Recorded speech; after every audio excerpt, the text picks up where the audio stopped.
Expect warm spells with the odd rude interruption. Box Boilers sponsors the weather on GB News. Evening. Yes, it is time for your latest weather update from the Met Office here on GB News. Cloud will spill back in overnight, making for a bit of a dull start for some tomorrow, but it'll be another sunny day by and large, another warm one as well. A little cooler on some eastern coast thanks to high pressure and the breeze coming in from the North Sea. Low pressure to the southwest has been generating some heavy showers over northern France and the Channel Isles.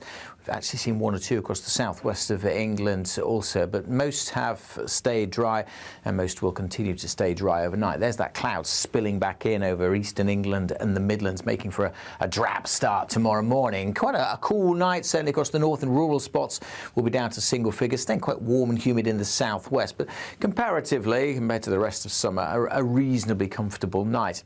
Will be a bit of a grey start to Thursday, though, over the Midlands, parts of East Wales, even starting with the mist and low cloud. Should see quite a bit of sunshine along the south coast, the west coast of Wales. A cracking start to the day for Northern Ireland, northwest England and western Scotland. Again, along these North Sea coasts there will be fret or ha, and that could linger. It'll be quite patchy in nature and it may tend to drift offshore at times, but some of those eastern coasts will stay a little misty, and as a result on the cool side. Again, there is the chance of seeing some thundery showers coming up from France, perhaps affecting southwest of England, but I think it's going to be very hit and miss. Most places won't see any rain, so if you're after rain, it's not good news. We could see the odd heavy shower for the Channel Isles. Generally, it's dry, hot and sunny. It will be cooler on those North Sea coasts, and even if it's sunny here, temperatures only around average, but elsewhere, again, very warm. Again, we'll see that mist and low cloud coming back in through Thursday night, so a grey start to Friday. Possibility of some of that mist lingering, maybe a bit of drizzly rain at times even in the east. But most places staying dry and sunny through the weekends, but it will just turn a little cooler for most, although in Edinburgh temperatures may rise this weekend. Expect warm spells with the odd rude interruption. Box Boilers sponsors the weather on GB News. It's a Great British Giveaway Golden Summer Celebration. Your chance to win 2 fantastic prizes. There's an incredible £60,000 in tax-free cash. Plus, you'll also get your hands on a fine gold bar worth over £5,000. For a chance to win £60,000 in tax-free cash and a real gold bar, text GOLD to 63225. One entry costs £2.50 plus one standard network rate message, or text BONUS to 63225. 5 entries cost £5 plus one standard network rate message. Go to gbnews.com/win. Entries start at £2.50. Call 0903 686 3232. Calls cost £2.50 plus your network access charge. Or post your name and number to GB22 PO Box 8690 Derby DE1 9TT. UK only. Entrants must be 18 or over. Lines close at 4 p.m. on the 21st of August. This is a network giveaway. Entries will be pooled. Please check the closing time if listening or watching on demand. At GB News, we love to hear from you, our loyal community. So drop us a line at gbnews.com/yoursay. There you can talk to each other and also to the presenters live on air. gbnews.com/yoursay, because GB News is your channel, Britain's news channel. From the school run to the home run, watch a new show for all of Britain. He can say whatever he wants. A straight-talking show where all voices are heard. And, you know, when are we going to stop talking about smashing the gangs and actually do it? With the stories that matter from every part of our country. There's a bit of a crash landing there for your Chancellor. Bold, fearless and standing up for you. That's me, Martin Daubney, 3 p.m. till 6 p.m, weekdays, here only on GB News. The People's Channel, Britain's news channel. Join me, Nana Akweer, for an informative, interactive news programme with a difference. It's fun. No, he didn't say that, Dave. I'm so surprised. I think there's an element of truth to that. Join me from 3 p.m. every weekend, only on GB News, Britain's news channel. Hi, I'm Michelle Dewberry, and my show is your opportunity to cut through all the noise and dive in headfirst to some robust debates. Ideas clash. Situation, No, isn't it? Because the failure is you're deliberately avoiding my point. Nothing's held back, And if you think this is the end of it, wait for more. and we do not shy away from the difficult stuff. Sometimes I want to shake people and say, if only you understood. So join me on Jubes & Co. weeknights at 6 p.m, only on GB News, Britain's news channel. Britain deserves a newsroom that puts the facts and your voice first. Well, and that's what you get on GB News. Lively debates, lively conversation. And we're not afraid to hold power to account. And each other. So join me, Andrew Pierce. And me, Miriam Cates, for Britain's Newsroom, weekdays from 9:30 on GB News. I think GB News is completely unique in the way that we interact with our viewers. Our audience aren't afraid to have their say. They want their voices heard now, and they've got a channel where that can happen. I find more and more as I'm wandering around, people come up to me and they say, "We saw you on television." I say, "Oh yes, on what?" "On GB News." Hello, are you the famous Sue? The whole crew hit me here now. We came to celebrate. It's our job to be the eyes and ears of the viewers. They are part of the GB News family, and I'm pleased to say it's a very large family. And if people go to the time and trouble of listening and watching, then we've got to do a good job for them. Well, I'm here right in the epicentre of the protest. Here we go again. You just tuned in. Where have you been? It is raucous here tonight. That's what makes us the fearless champion of Britain.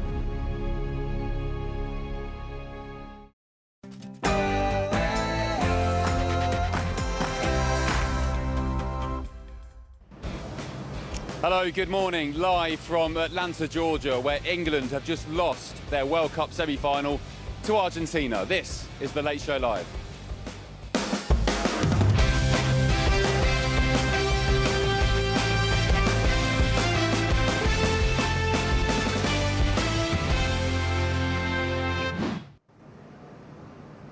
Hello, very good morning to you from Atlanta, Georgia, this side of the pond in America. England have, unfortunately, just lost their big World Cup semi-final match to Argentina.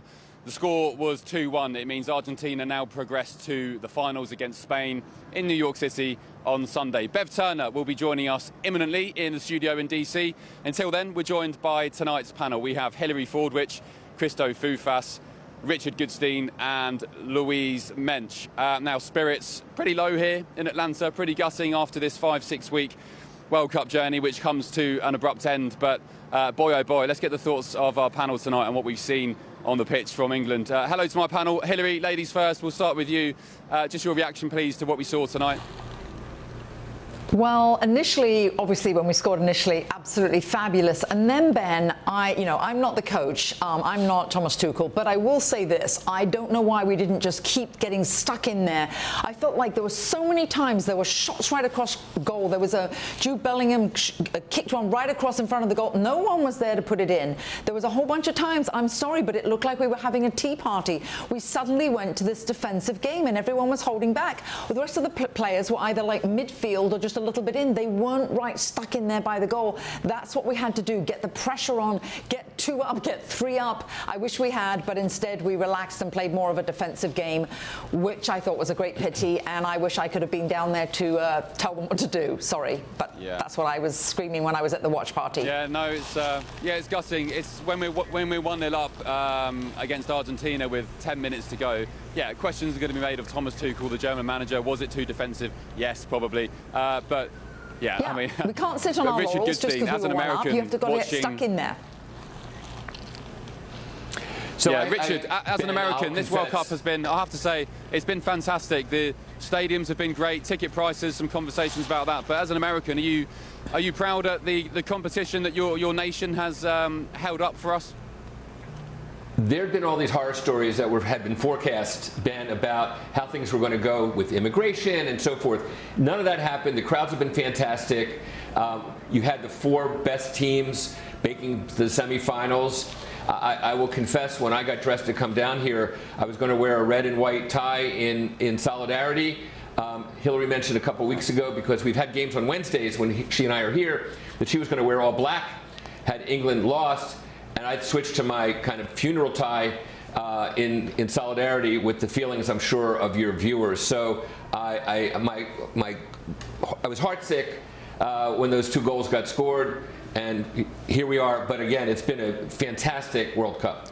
And if I could just add to what Richard just said, I actually was going to pack a black dress in the car just in case, but then I didn't dare because I wasn't going to tempt Providence.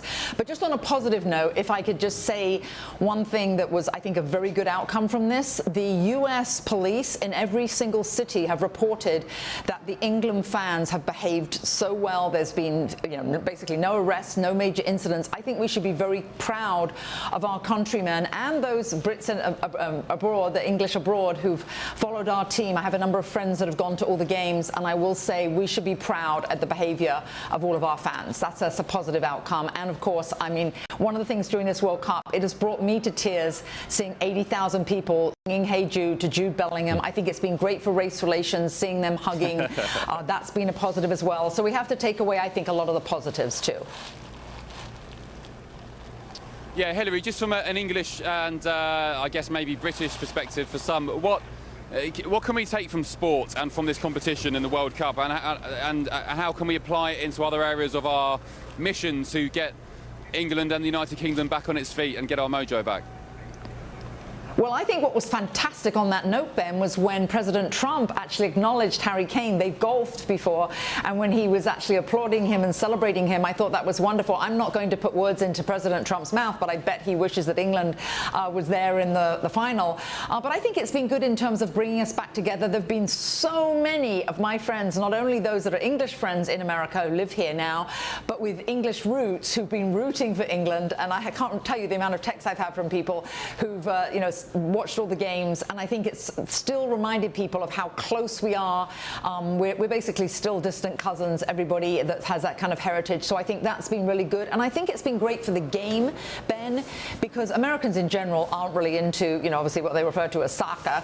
They haven't been into it, and this World Cup has been extremely popular, and everywhere I go, I'm a golfer, so on the weekends I golf, and the audience can't see I've got my golfing Three Lions cap here on the set ready, so it's still being supportive. But every time I've golfed in that, when we've been playing, I've had so many people coming up to me and being very positive about the game overall. So I think it's been good for football, good for our relations as nations, really good for race relations to see Jude Bellingham and Harry Kane and the whole team coming together, really good in terms of the spirit of our fans, and we should be proud of that. And I think a lesson for all young people across the world. Look how gracious Norway was in their defeat versus, I'm sorry, but those Moroccan fans that were marauding and committing arson in both London and Paris. That is despicable behaviour. So let's take a lesson from the Norwegians of how they lost. That was with grace, and that's how you should be, I believe, in sports.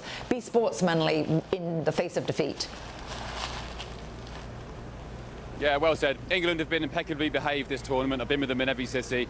Single-digit arrests. Yeah, they've been great. Very good-natured tournament. Let's speak to the guys in London. Louise Mensch, Christo Fufas. Louise, great to, I was about to say see you, but I can only hear you.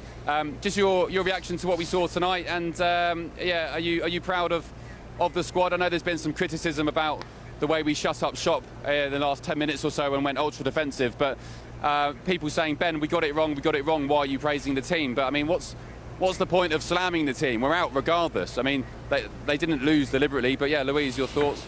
Look, sports is all about the agony and the ecstasy, and in this World Cup we've had a lot more ecstasy than we have had agony. We've also been on the other side of games like this where we came back late in the game. Sometimes you lose. It's been a fantastic World Cup for England, and I can tell you, picking up what Hilary was saying, I came into the studio tonight on the Tube in central London. Not one rioting, there wasn't even raised voices. There was just a lot of people very sad, very downcast, and again, as Hilary was saying, all kinds of races. It's a really unifying thing. I'm sorry that we have to be unified this time in defeat, but at the end of the day, before this World Cup started, if you said we were going to be semi-finalists, I think we'd all have been very well chuffed by that. And it feels weird to be supporting Spain, but there you are. We will bounce back from it. We've seen the men's game improve immensely in the last few years. The Lionesses have actually won a championship. I don't think we've got anything to be sorry about in the long run, though obviously people are going to be sad this evening. Yeah, great point. The men's game has come a long way. Could you imagine 15 years ago if you said we'd get to 2 World Cup semi-finals, 2 European finals, people would have bitten your hand off. So, yeah, we didn't get to the final today. We got very close. But if you look at the wider picture over the past 15 years or so, you have to give credit to the Football Association. They're doing something right. We've got some great stars coming up, not least the likes of Jude Bellingham. Christo, how are you feeling, my friend? But we're not winning. We're not winning. I'm sorry. I'm really, really downhearted. The fact that we've done well. I remember when we got into the semi-finals in 1990. For goodness' sake, that's how old I am. Thinking, God, well, we got to the semi-finals this time. That was after however many years since we last won. 24 years since we won a major worldwide tournament. It's going to happen again. Then it's coming home in Euro 96. Well, we're 60 years on now and it's still not come home. What I don't understand, and look, I go World Cup crazy because I love my World Cups. I don't understand why we seem to turn into a basket case when we are leading. I don't understand what happens to the England team. I don't understand why we seem to play better when we're actually behind. Yeah. When we're trying to catch up, we have such heart and soul. Then when we get a goal and we turn into a basket case, we go really weird. We don't seem to play in the same way as before we've got the goal. And that's something that we seem to continue to do, and I don't understand. And I think that we need to learn from it because, yes, all lovely kisses and hugs that we got to the semi-final, but no, for a brief window, I thought we were going to be in the World Cup final. I've been telling everyone this tournament we're going to win because I just felt like we really were this time, and we haven't. And I'm really devastated. Yeah. No, I feel your pain. Nobody's more disappointed than me. The team, actually, the team and the squad. I am. They gave everything in this competition. So, yeah, go on. Where's your Three Lions shirt, Ben? That's what I want to know. Well, on the advice of security, who we have with us for this fixture, we have the same security in Mexico. I didn't want to be walking around Atlanta, which is a bit of a contentious city as it is, potentially identifying myself to Argentinian fans. So, yeah. Can I say one other thing, actually? Can I say another thing? I would be absolutely ashamed if I was an Argentinian tonight. Do you know that? I thought that the way that they played was horrific. I thought that they were ungracious. I thought that they fouled us way more than we fouled them, yet seemed to get away with us. How many yellow cards were they issued for grabbing our shirts, for trying to actually pull us back when we were going for the ball? They may well have won, but it was a hollow victory because I just think that they were violent, they were ungracious. I thought they fouled like right, left and centre, and I just thought that they were horrific. And could I just say, they also sang over God Save the King at the beginning of the match. How graceless is that? And look, at the end of the day, yeah, we could have done a bit better, but we're all going to wake up tomorrow, guys, at least the English people among us, will still be English and they'll still be Argentines. And we're keeping the Falklands. So who's the real winner? Who's the real winner? Well said. Absolutely. Yeah, and they also held a banner. The players held a banner at the end of the match saying, this is what was on the banner, Las Malvinas, as they call it. Las Malvinas. Our Argentinian Hillary. Yep. Well, come and have a go if you Hillary, think you're hard your thoughts on enough. No, I just think that I remember when they were talking about the fact, because you shouldn't belong there. Well, where are all the Argentinians from? They don't exactly their heritage is not growing up in Argentina for hundreds of years. So they've all come from somewhere else too. So. But they won a football match. We won a war. Do Americans understand the? Yeah, well said, Louise. Richard, do Americans understand the Falklands? Well, it's not really an issue for us English. We own it and we won a war. So, but do Americans understand that topic? Yes, well enough to know that we call it the Falklands, right? And people, it wasn't that long ago, people revered Margaret Thatcher. There was that strength that was being displayed, and this was the time that Reagan was doing the same thing. So that's the association that Americans have that, this was something that was attacked. England fought its ground, held its ground. And as regards kind of Argentina's play, I will just use one kind of U.S. sports kind of analogy. I remember sitting courtside when the Chicago Bulls with Michael Jordan, which won 6 championships in the 90s, I was at a game in Washington where it was a playoff game, it was the last 2 minutes, and they started grabbing and pulling and throwing up. They knew what they could get away with. And I kind of came away saying, yeah, that's what championship teams do. Is it graceful, gracious, proper? No, but they won. And they knew that. And I do think, I don't give any props to Argentina for playing the way they did. But again, they had some sense as to what you could and couldn't get away with. And my hope is that the English team 4 years from now, that kind of is implanted in them, and they say, okay, enough with this, no more Mr. Nice Guy, no more sitting on leads. We're going to kind of push back and hold and do everything we need to do, because remember who won and what it took for Argentina to beat us. Oh, I disagree with that massively. Argentina. I disagree with that. I don't want to denigrate ourselves. I don't want to go down. It's not a question of denigrating. I don't want to go in the gutter, and I don't want to be pulling people's shirts like they did. And I don't want to be behaving like I thought they behaved like naughty schoolboys. I absolutely thought it was agree. Disgusting. But I do think we should up our game, and I do think we should stop playing defensively. Once you have one goal, that's when you can totally also go on the defense. The biggest issue with this whole game, we played a great defense game, most of it, obviously until the goals, but was that when we had the ball right down by the goal, there was no one there to pass to. No one was there to get stuck in and put it back in. That was the issue. But actually, there was one occasion. There was one occasion actually, and I thought that Jude Bellingham, who has had a brilliant World Cup, made a real mistake actually when he was going for goal. Harry Kane belted it up the field to get next to him to cross to, and he went for the goal himself. And I thought actually that was the England of old, the glory hunting England. And I wonder whether Jude Bellingham felt like he had a point to prove after the slight friction, shall we say, after the last game from Thomas Tuchel, because he should have passed at that point, because that was a really good opportunity, one of the very few opportunities in the second half that was wasted. All this, I will say, Chris, all this sort of micro analysis is, we talk about pro sport where the margins are millimetres.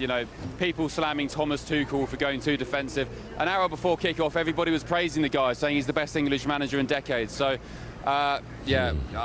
Jude Bellingham's been a star this tournament. He's, arguably better than Harry Kane. So, yeah, I don't know. It is what it is. But look, panel, thank you very much. Hopefully Bev Turner will be joining us soon in the studio in DC. Lots more coming up on the Late Show Live. Not just football as well, lots of politics and other news to get through. And we'll join you after the break on the Late Show Live. Don't go anywhere. Join me, Nana Akweer, for an informative, interactive news programme with a difference. It's fun. No, he didn't say that, Dave. I'm so surprised. I think there's an element of truth to that. Join me from 3 p.m. every weekend, only on GB News, Britain's news channel. Hi, I'm Michelle Dewberry, and my show is your opportunity to cut through all the noise and dive in headfirst to some robust debates. Ideas clash. Situation, isn't it? Because the failure is... You're deliberately avoiding my point. Nothing's held back. And if you think this is the end of it, wait for more. And we do not shy away from the difficult stuff. Sometimes I want to shake people and say, if only you understood. So join me on Jubes and Kerr weeknights at 6 p.m, only on GB News, Britain's news channel. From cold mornings to warm family brunches, from football to tennis, in the car, in the kitchen, GB News Breakfast is there with the stories you need and the conversations that matter. Anyway, let's talk business. Well, it has been a historic night in British politics. It's astonishing, isn't it? We're here again to start your day just right. GB News Breakfast. Every morning from 6 a.m. Only on GB News, Britain's news channel. Some people enjoy lazy Sunday mornings, but not me. What's the truth of the matter? So that's a very live question. Would you support him if he waters down these plans? Before the spin sets in, I'll be getting to the truth. This is personal. No soft questions, no easy answers. It's one thing if the state has rules in this country. It's another thing whether the police and others actually police them. Setting the agenda and holding those in power to account. You can't really blame her if the system is set up this way. You will not want to miss it, trust me. The Camilla Tominey Show, Sundays from 9:30, only on GB News. Here at GB News, we made a promise to tell your stories. And on the 6th of August, we're marking 5 years of doing exactly that. Celebrate with us by having your say. Join in the debates live on TV and radio. And meeting your favourite presenters across the country, from Leeds to Aberdeen, from Belfast to Barry Island. Plus, join me in Essex for our biggest live show of the year. Scan the QR code or visit gbnews.com/celebrate. Terms and conditions apply. Westminster's full of talk, but out here, it's the real world. Am I allowed to talk now? No, that's it. This is where it matters, real people and real lives. That's what politics is all about. The fact that Trump made a good start, no. Straight answers, no spin, and just a couple of pints. How many fingers have I got up? About 10. So join me for Lee Anderson's Real World every Friday at 7 p.m, only on GB News. The People's Channel, Britain's news channel.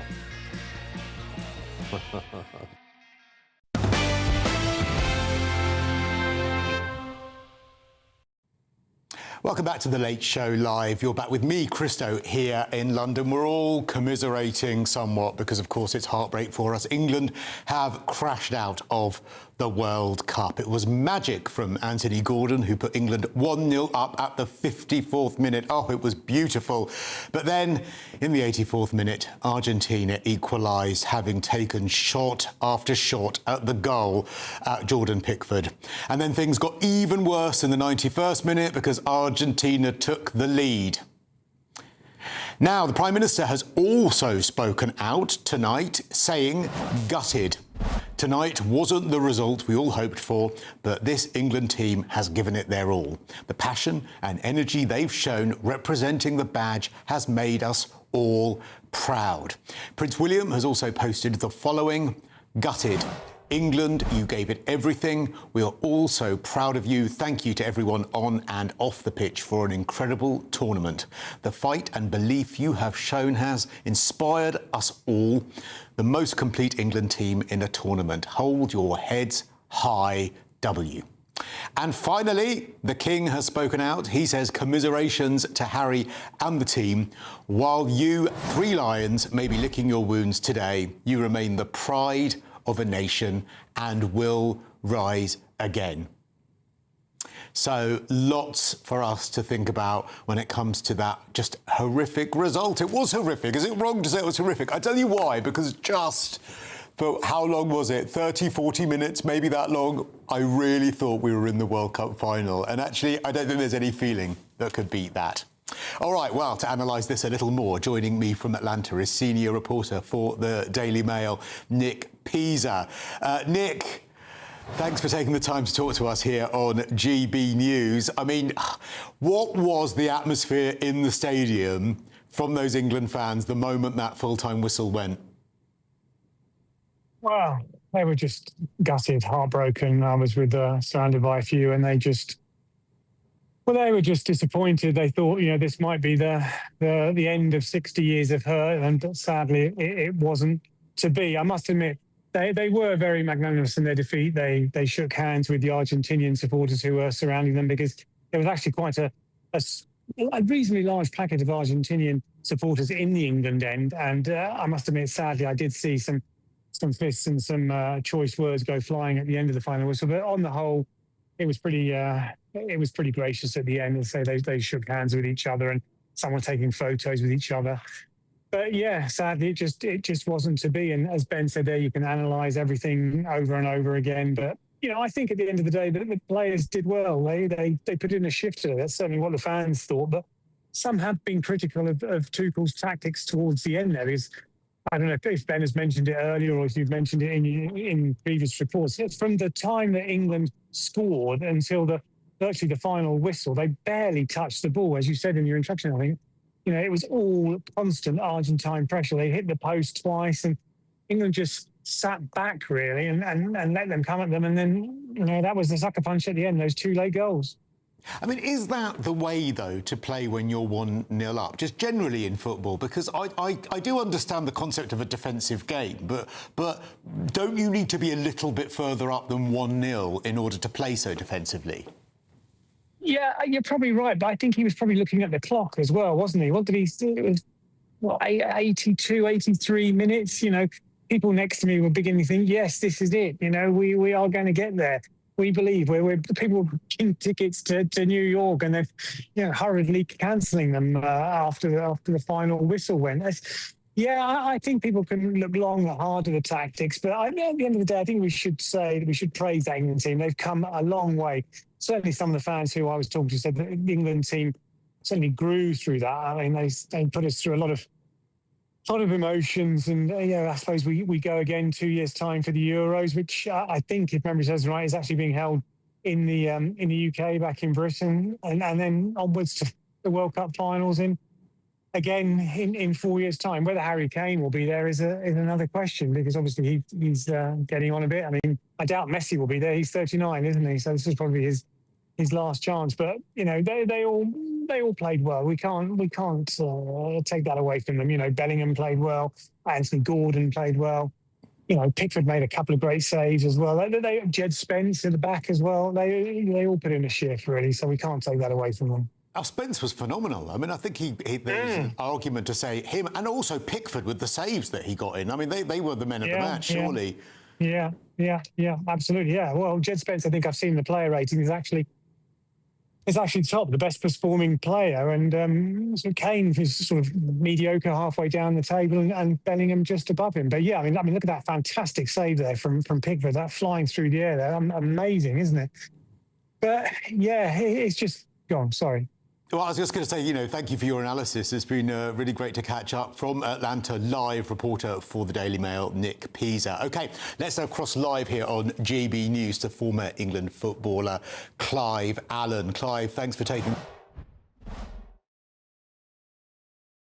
Feeling as devastated as the rest of us.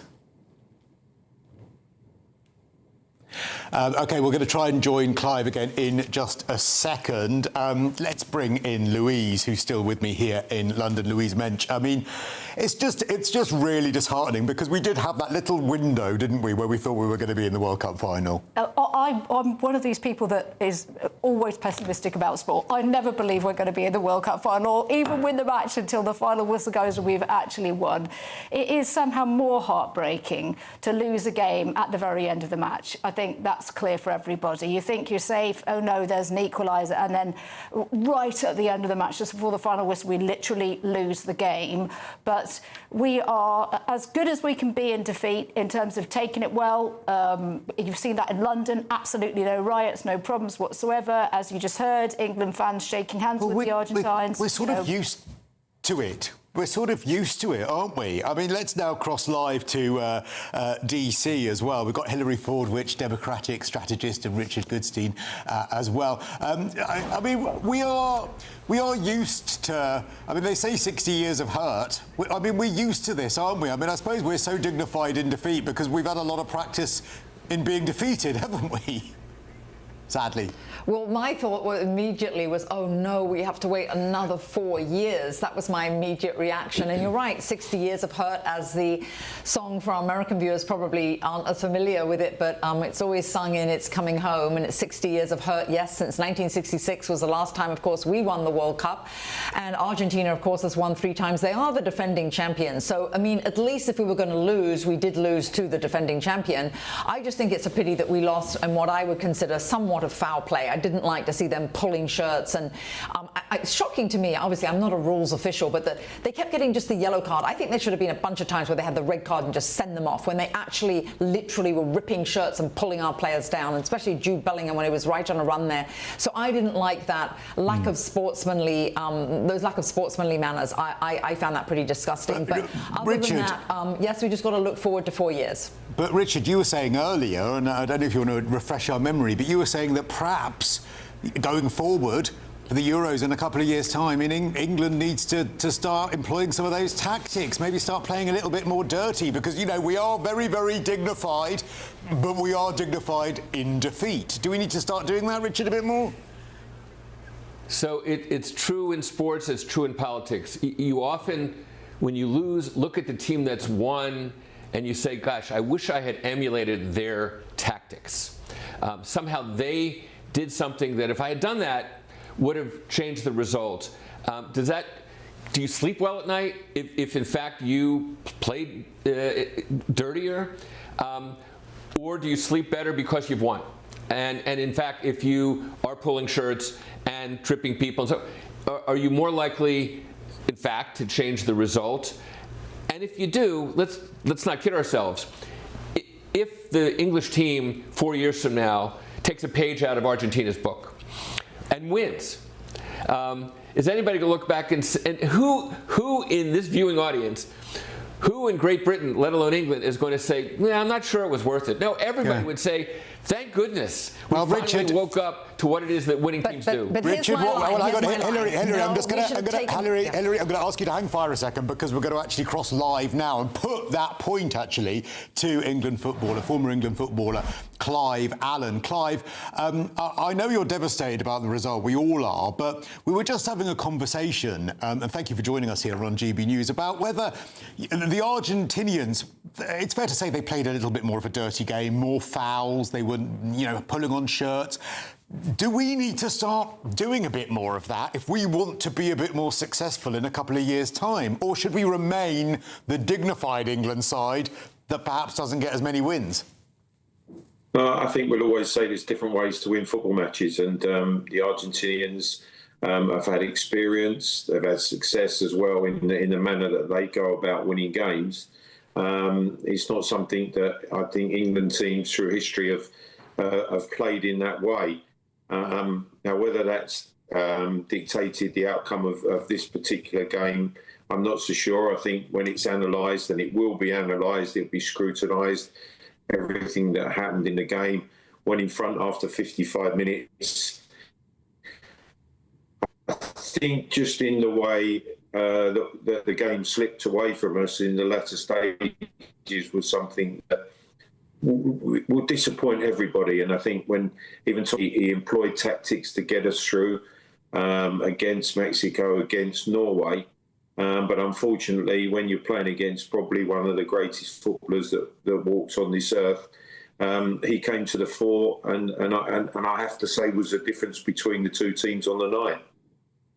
And actually, I think what it's fair to say for all of us analysing whether they were too defensive in the second half, for a long time in that second half, I was watching thinking, well, this is clearly working. I mean, they are repelling a lot of these goals. Jordan Pickford saving, they're getting a lot of these attacks by Argentina. They're clearing a lot of them. So, if it had been 10 minutes longer, we could have all been praising Tuchel's tactics, right?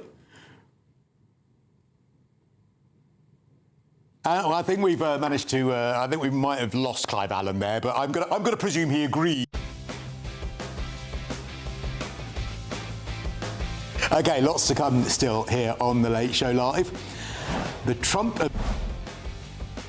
groups that want to change Europe's direction of travel, but should America stay out of European politics? But first, continued reaction and analysis after England's heartbreaking defeat against Argentina. This is The Late Show Live, only on GB News.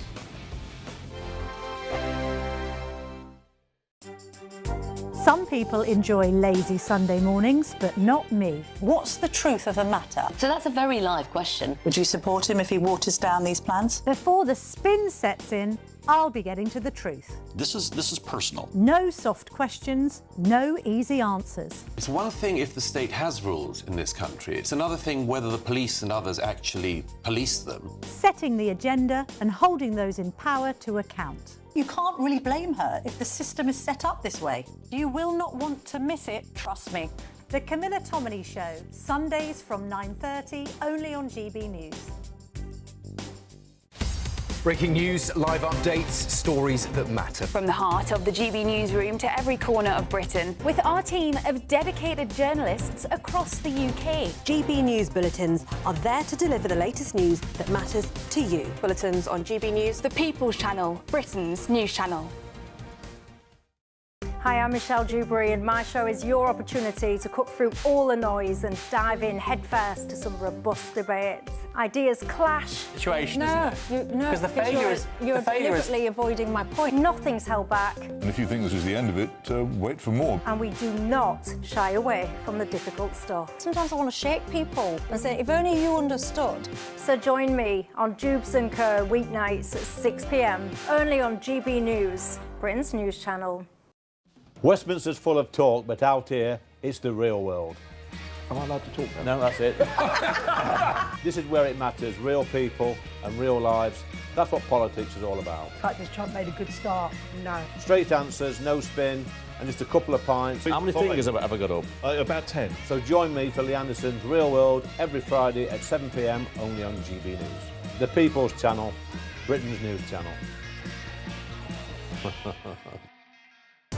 I've been in Westminster for a long time, but I know that though power may be here, its effect on people's lives is across the whole of the country. We may be where rules are made, but it's where they're implemented that matters. Join me, Jacob Rees-Mogg, for forthright and frank discussion on where Britain has come from, where it's going, and where it will end up. That's State of the Nation, Monday to Thursday, 8 to 9 o'clock. Vox Populi, Vox Dei. From the school run to the home run, watch a new show for all of Britain. He can say whatever he wants. A straight talking show where all voices are heard. And, you know, when are we going to stop talking about smashing the gangs and actually do it? With the stories that matter from every part of our country. There's a bit of a crash landing there for your Chancellor. Bold, fearless and standing up for you. That's me, Martin Daubney, 3 p.m. till 6 p.m. weekdays here only on GB News. The People's Channel, Britain's news channel.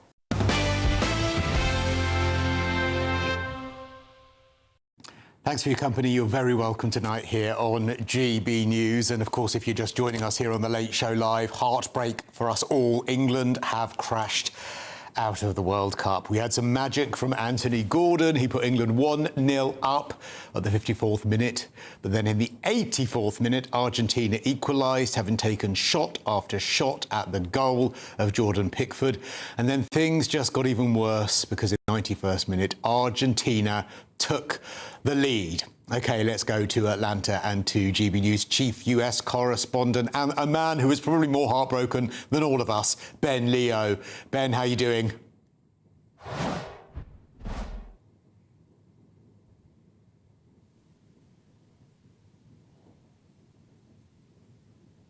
Oh, OK, I think we're having a bit of trouble hearing Ben at the moment. We're going to try it. Is he turning on his microphone? He's turning on his microphone. He's so heartbroken, he's forgotten how to use his microphone.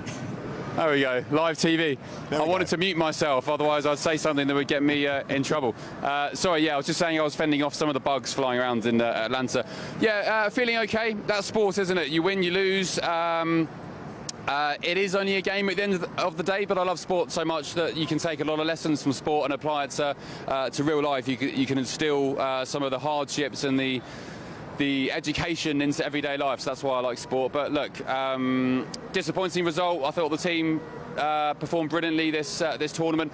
Talking about Argentina and you know, Richard's point about the dark arts and do we need to be a bit snidey or a bit you know, prone to cheating. Let's be honest, Argentina, well done to them. Arguably the better team on the day. I hope Spain smashed them in the final, but they've got a history of cheating, not least the hand of God, Maradona, 1986, dumping England out the World Cup, courtesy of a handball. Then we had David Beckham's red card in 1998, France 98. Yes, Beckham was petulant, shouldn't have reacted like that, but it was a tackle from behind. It wasn't even a tackle, it was a shove from behind by Diego Simeone, who then, when Beckham was on the floor, kind of grabbed his hair and gave him a slap on the head. That's why Beckham kicked out. So we saw a lot of that today, actually. At the start of the game, you had, who was it? Was some Argentine player giving an elbow into the back of, I think, Elliot Anderson's head. And then a separate incident where another one of their players, maybe it was on Anderson again, he thumped into the back of him, much like Simeone did in 1998 to Beckham, and thumped him with the back of his hand. That was in the first 5 minutes of the game. They should have been carded. It should have been a yellow card. So there was 2 occasions there. But look, that doesn't excuse England losing. Argentina were the better team. But yeah, they've got a history of the dark arts and cheating and being snidey. But that's the Argentine football team for you. So I think we need to do things our own way. If you look at Formula One, Lando Norris, before he won his World Championship last season, his maiden championship, he was accused and harassed all the time by the media saying, you're not nasty enough. You're not... what's the word? You're not. I've lost the word. Ruthless? You're not nasty enough like Max Verstappen or say Michael Schumacher was. Ruthless, yeah. You're not like they were. You're not worthy of being a Formula One champion because you just haven't got that cutting edge about you. You can't get your elbows out. And Lando, to his credit, I'm not a massive fan of Lando Norris. I like him because he's British, but he was saying all through that season, I'll win this my way. You know, I'm called a nice guy. They accuse me of being too friendly with other drivers, but I'm going to do this my way. And if it doesn't work out, that's fine, but I can only be myself. And much like the England team, we're not cheats, we're not snides, we're not nasty. We'll do things our way, and if that means not winning the World Cup, fine. We'll see what happens next time round. It's the Euros in 2 years. It's another World Cup in 4 years. We've waited long enough, 60 years for a World Cup. I think we can wait a little bit longer. Yeah, that's got a nice ring to it. 62 years of hurt. That'll do. That'll do. Listen, thanks, Ben. We'll come back to you. It'll be 64. 64 for the World Cup, 62 for the Euros. OK, joining us now is the sports broadcaster, Chris Scudder. Chris, thanks for taking the time to talk to us here on GB News. What do you think went wrong for England tonight? I'm pretty angry tonight, I've got to tell you. I think England completely blew that. What an opportunity to reach a World Cup final, and they bottled it. Thomas Tuchel bottled that in the second half, stopped playing completely after England took the lead, tried to park the bus against the team who probably couldn't believe their luck that they did that, made some negative substitutions.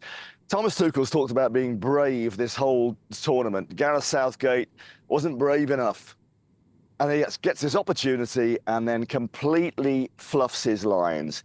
He is going to be destroyed in the media tomorrow, and quite rightly so. I think that the English media, not known for their kindness in these situations like this, but they've missed a massive opportunity to reach a World Cup final tonight. Once England got ahead, after that, they had 12% possession. They said, we're just going to defend. And they sat back, 5 at the back, and allowed Argentina to swarm all over them. They battered us after England took the lead, hit the post twice, amazing saves from Pickford, and it was just a matter of time. And once they'd equalised had to be a Chelsea player, didn't it? Enzo Fernandez. Then they had 5 at the back, and they thought, OK, can they come back out again? No, they couldn't, because they'd taken all the creative players off, and then it was just a matter of time before, Martinez got the winning goal. So I think Mr. Tuchel is going to have a bit of a rough ride in the next few days, and rightly so. He's defended his decision, saying, look, you never know what would happen, but he wasn't brave tonight. England could have carried on as they were. They were on top at that time, and he blew it. They bottled it, and there are so many England fans who are massively disappointed coming out of that stadium tonight. Listen, Messi had a great game, but they allowed him to do what he wanted towards the end. If they just carried on, England could have got there. It felt like they were going to do it, and then just sat back, and then it was just like the Alamo. And Argentina are not Mexico. Mexico couldn't break England down, but Argentina could. They're that good, and England were up to it until they just surrendered. I mean, I can't tell you how disappointed I am, and how the many thousands here are as well, because this was a golden opportunity to reach a World Cup final, and they messed it up. But there would be a lot of people saying if they had held on for another 10 minutes and they were managing to repel the team, we did stay 1-0 up till about 80 or so minutes in. If they had held on for that extra 10 minutes, none of us would be saying this now, would we? Well, it was more than 10 minutes. There was 9 minutes of stoppage time. It was half an hour pretty much of backs to the wall, it worked in Mexico against a limited team, but England just lacked ambition. You can't park the bus against Argentina. What is that? Sorry, can I jump in? I keep seeing this online, park the bus. What does park the bus mean? Park the bus means you basically withdraw and try and block up your goal and just park the bus in front of the goal and say, we're in the lead, now try and knock the bus out of the road and get the ball in the net. But they did, twice.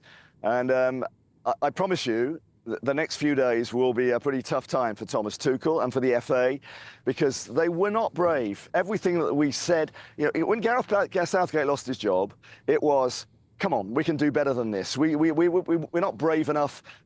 Just go for it. But England didn't do that today. They got ahead and everything was going swimmingly, but then just resorted to type and it was just inviting them on, and it was surrender. And the Argentines, you saw that they absolutely battered England. They did. They had opportunity after opportunity. Who were everywhere. The Argentine fans who were everywhere sensed it, and that noise, it just grew and grew, and you knew what was coming. I knew what was coming, and I'm sorry, but. And as soon as they equalised as well, I felt like the entire atmosphere changed in the stadium, and I was just watching it in the pub, and that it felt like everyone in the stadium was acting like Argentina had won at that point, even though... Yeah, that's what it felt like. That's what it felt like. Because we'd made our substitutions, we went to 5 at the back, we'd taken our creative players off. So when it goes to 1-1, you think, OK, let's shore up.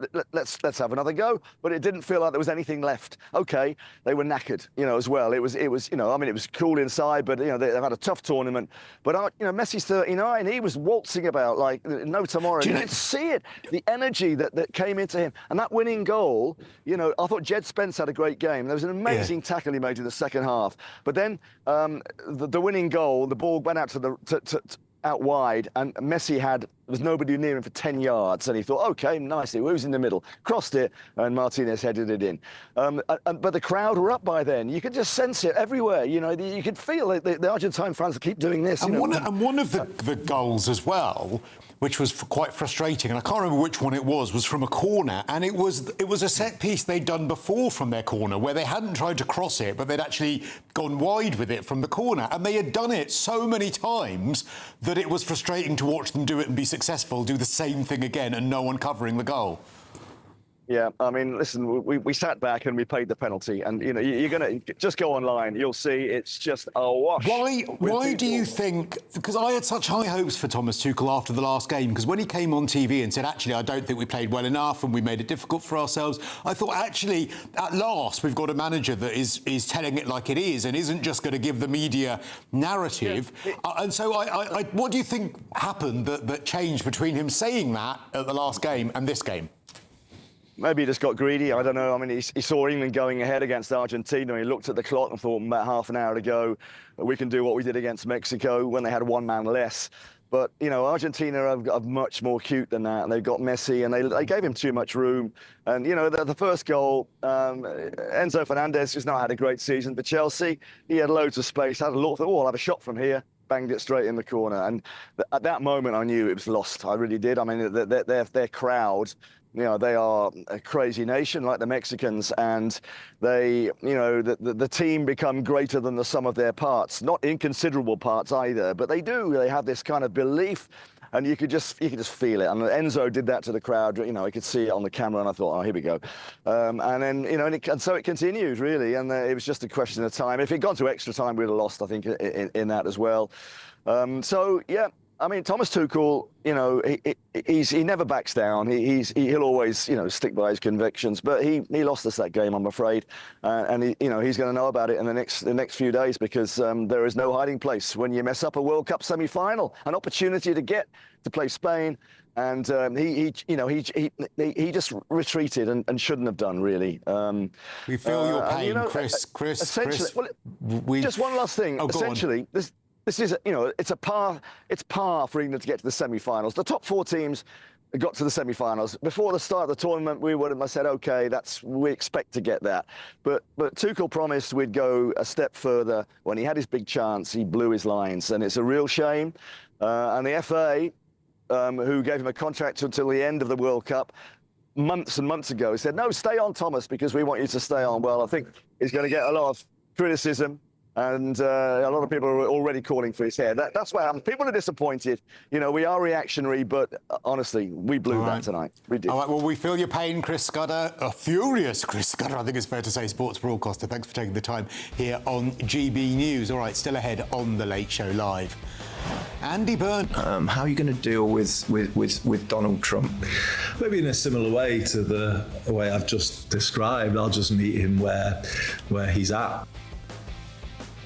Well, as you've just been hearing, Andy Burnham is preparing to put the US president straight as he reveals how he'll deal with the world's most powerful man. But first, tonight, continued reaction and analysis after England's defeat against Argentina. This is The Late Show Live, only on GB News. Breaking news, live updates, stories that matter. From the heart of the GB newsroom to every corner of Britain, with our team of dedicated journalists across the UK. GB News bulletins are there to deliver the latest news that matters to you. Bulletins on GB News, the People's Channel, Britain's news channel.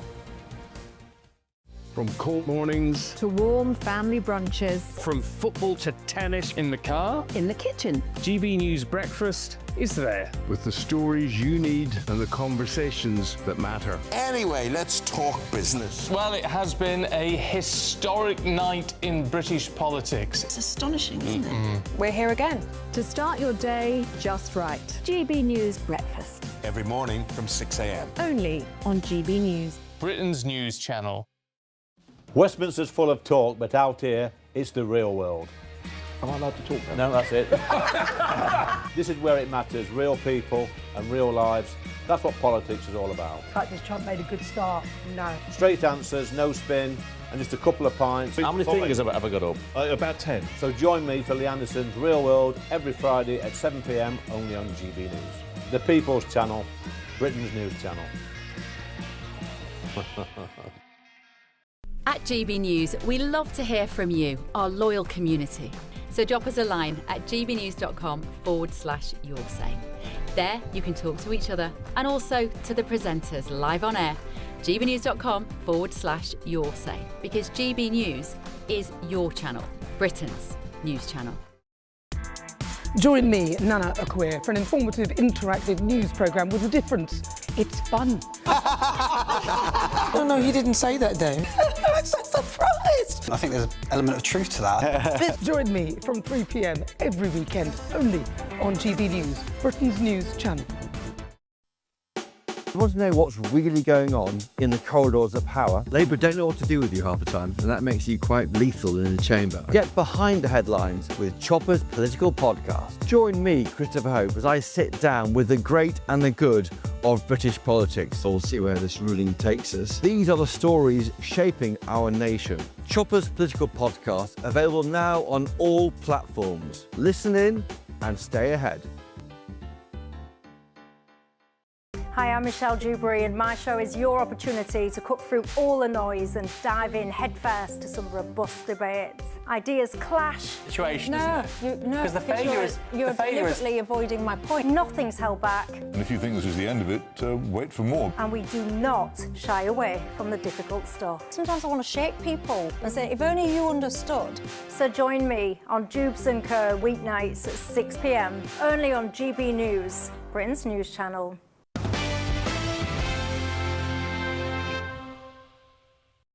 Welcome back. It's The Late Show Live, only here on GB News. It's Christo here with you from London. If you're just joining us here on The Late Show Live, heartbreak for us all. England have crashed out of the World Cup. We did have some magic from Anthony Gordon, but England 1-0 up at the 54th minute. But then in the 84th minute, Argentina equalised, taking shot after shot at the goal of Jordan Pickford.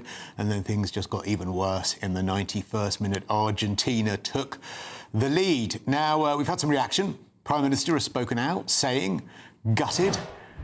Tonight wasn't the result we had all hoped for, but this England team has given it their all. The passion and energy they've shown representing the badge has made us all proud. We've also had some reaction from Prince William, saying, gutted. England, you gave it everything. We are all so proud of you. Thank you to everyone on and off the pitch for an incredible tournament. The fight and belief you have shown has inspired us all. The most complete England team in a tournament. Hold your heads high, W. And then finally, from His Majesty the King, saying, commiserations to Harry and the team. While you 3 Lions may be licking your wounds today, you remain the pride of a nation and will rise again.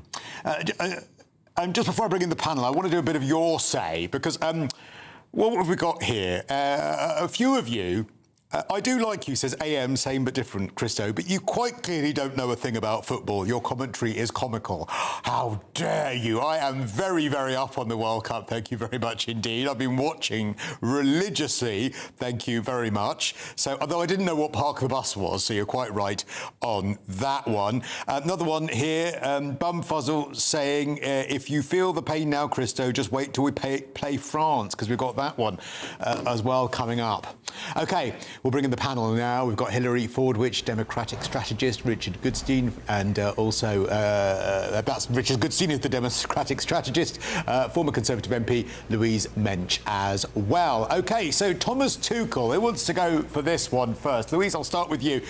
Do you think he needs to go? Do you think he's screwed up so badly he's got to be fired?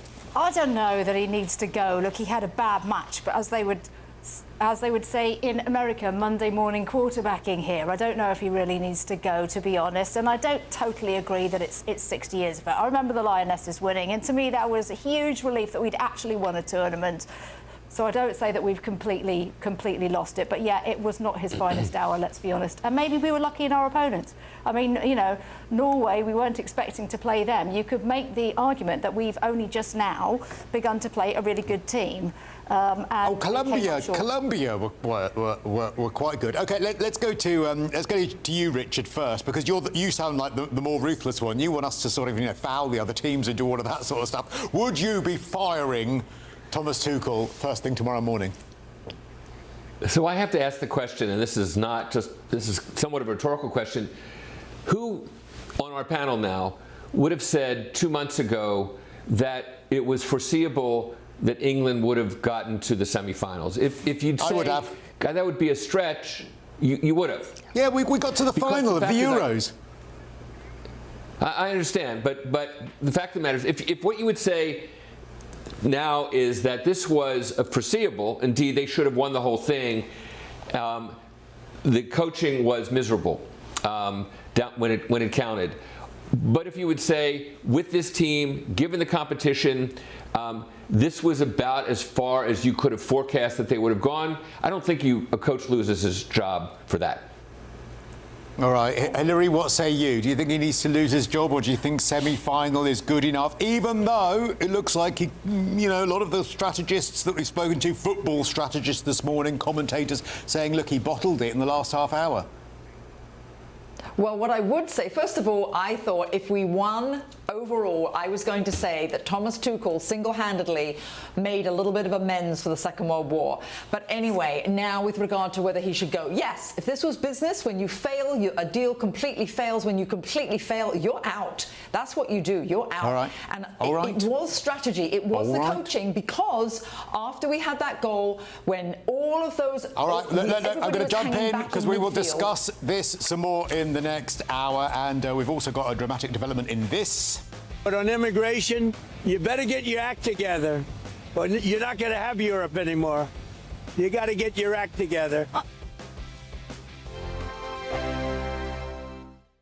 From cold mornings to warm family brunches. From football to tennis in the car. In the kitchen. GB News Breakfast is there with the stories you need and the conversations that matter. Anyway, let's talk business. Well, it has been a historic night in British politics. It's astonishing, isn't it? We're here again to start your day just right. GB News Breakfast. Every morning from 6 a.m. Only on GB News. Britain's news channel.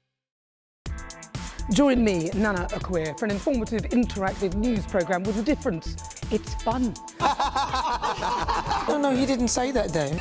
I'm so surprised. I think there's an element of truth to that. Join me from 3 p.m. every weekend, only on GB News, Britain's news channel. At GB News, we love to hear from you, our loyal community. So drop us a line at gbnews.com/yoursay. There you can talk to each other and also to the presenters live on air. gbnews.com/yoursay, because GB News is your channel, Britain's news channel.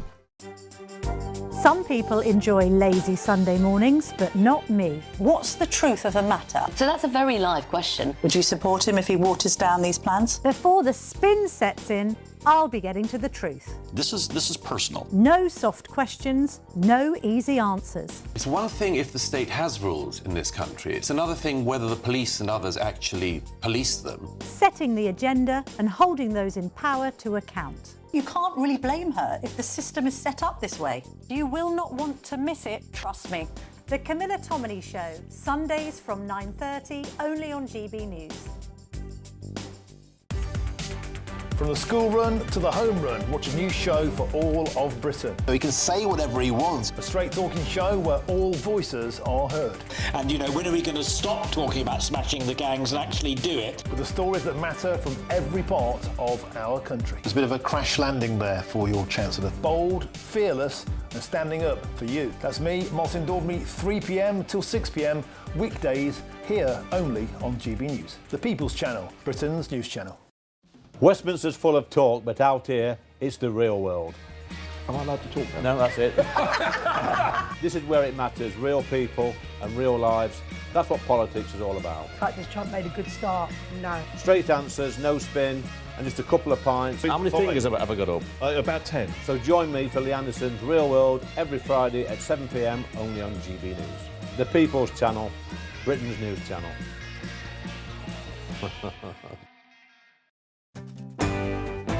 I'm Tom Harwood.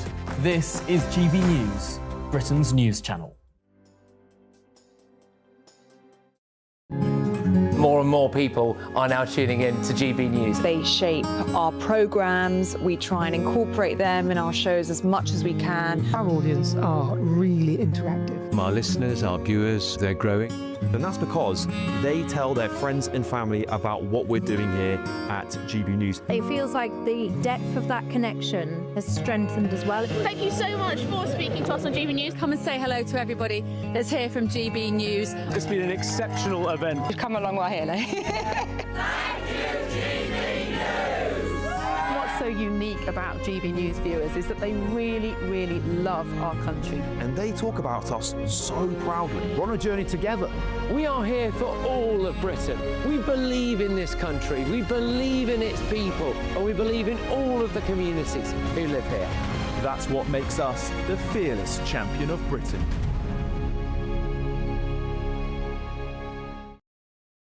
Michelle Dewberry, this is Jubes & Co with you.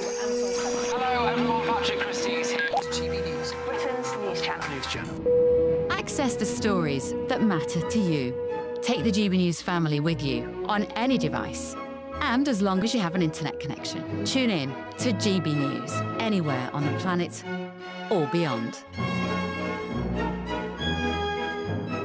GB News, the People's Channel, Britain's news channel.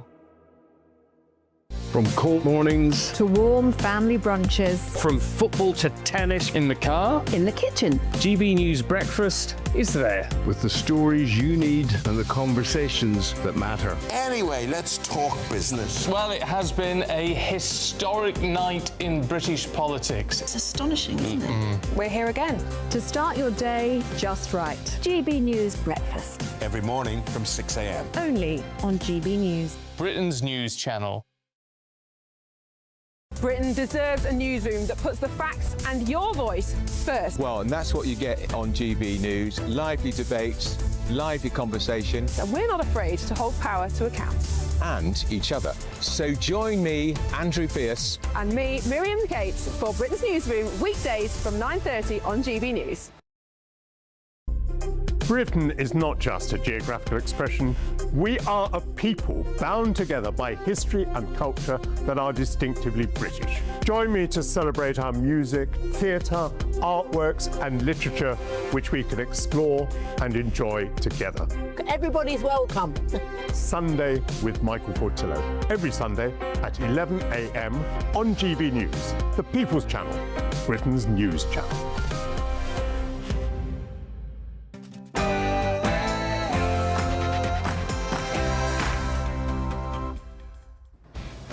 Hello, good morning. Live from Atlanta, Georgia, where England have just crashed out of the World Cup semi-finals to Argentina. And live from Washington, D.C., this is Bev for GB News with the stories that are shaping Great Britain and the United States of America.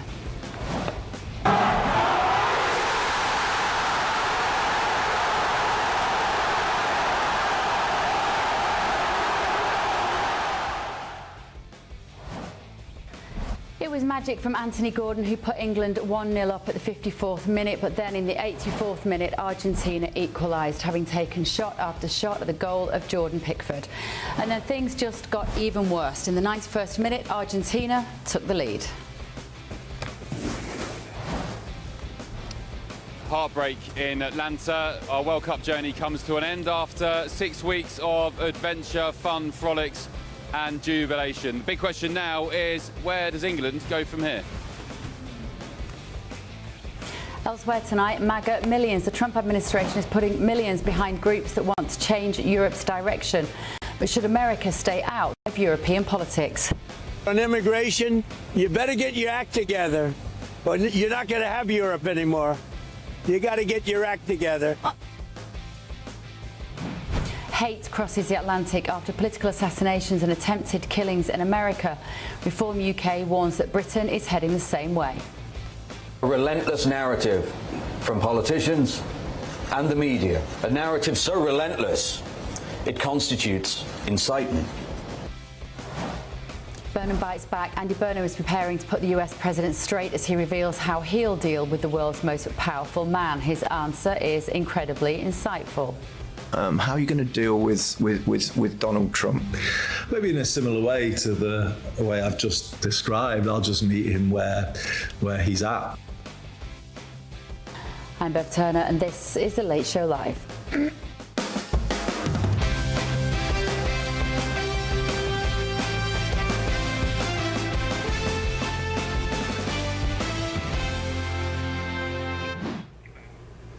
What have I missed? Welcome. If you're just joining us, so am I just joining us. I've got Democrat strategist Richard Goodstein here, and I've got political commentator Hilary Fordwich in the studio in DC. Louise Mensch and Christo Foufas are in London. Christo, thank you. I believe you've been largely holding the fort for me for the last hour. I've been sat by this side of the road in a hire car that broke down. So I'm very sorry for my late arrival. I won't bore you with the details. Let's just say, when you're in a country on your own, you really feel like you're on your own when you realise you're on your own. So it's been a bit of a horrible 90 minutes, 2-3 hours for me, actually. So regardless of the football, it's not been good. Everything's been all right, Hilary. Can I say one thing? Not only were you on your own, everybody should know it was 100 degrees and one of the most humid days we've had in Washington, D.C. There's very few people that could cope with that, Bev, and even show up. So kudos for showing up. Thank you. you. Ghastly out there. Don't even ask me how you look that good, because I don't know. Apologies for the hair. I did rush in, quickly changed my dress, and here we are. So what a devastating night. Christo, were you just going to say something to me? I was just going to say that I think that we can beat you when it comes to disappointing 90 minutes. I'm sure you probably can. I'm sure you can. Now, moving on. Yeah, well done. Thank you so much. I really have moved heaven and earth to try and get here. It was incredibly stressful. So, right, here we go. 2 more hours. Moving on. Heartbreaking news this evening. England are not going to be in that World Cup final after being beaten 2-0 by Argentina following a dramatic late comeback. Let's bring you some of the reaction reaching us, starting with this from the Prime Minister, soon to be ex-Prime Minister. He says, gutted. Tonight wasn't the result we all hoped for, but this England team have given it their all, their passion and energy. They've shown representing the badge has made us all proud. How utterly anodyne. Prince William has also posted the following. Gutted, England, you gave it everything, and we are all so proud of you. Thank you to everyone on and off the pitch for an incredible tournament. The fight and belief you have shown has inspired us all. The most complete England team in a tournament. Hold your heads high, W. They lost. Why is everyone being so nice about them? And finally, the King spoken out. Commiserations to Harry and the team. While you three lions may be licking your wounds today, you remain the pride of a nation, and we will rise again. Let's go live to Atlanta and speak to GBNews Chief US Correspondent Ben Leo. Ben, thank you for keeping the show on the road for the last 60 minutes while I was literally on the side of the road. Ben, what do you make of those reactions there from various people? I don't know. I'm not as complimentary at a time like this. They're blooming lost. Why is everyone saying they're proud of them? I'm not. I don't know. I don't think there's a right or wrong reaction. I'm more of the vibe that, you know, nobody in the world would have wanted to win that game more than the players. So seems kind of pointless slamming the players at this point. We can analyse it from a sporting perspective in the days and weeks and months and years ahead. But yeah, I just say it's just gutting, isn't it? Maybe it was a tactical decision. Probably was a tactical decision that went wrong. Thomas Tuchel shutting up shop with 30 minutes to go. We saw what happened when Gareth Southgate tried that in the Euro 2020 final, which was played in 2021 because of COVID. We went 1-0 up against Italy after a few minutes and then just tried to park the bus for more than 90 minutes. It's never going to work. But yeah, I just want to pay respect to this England team.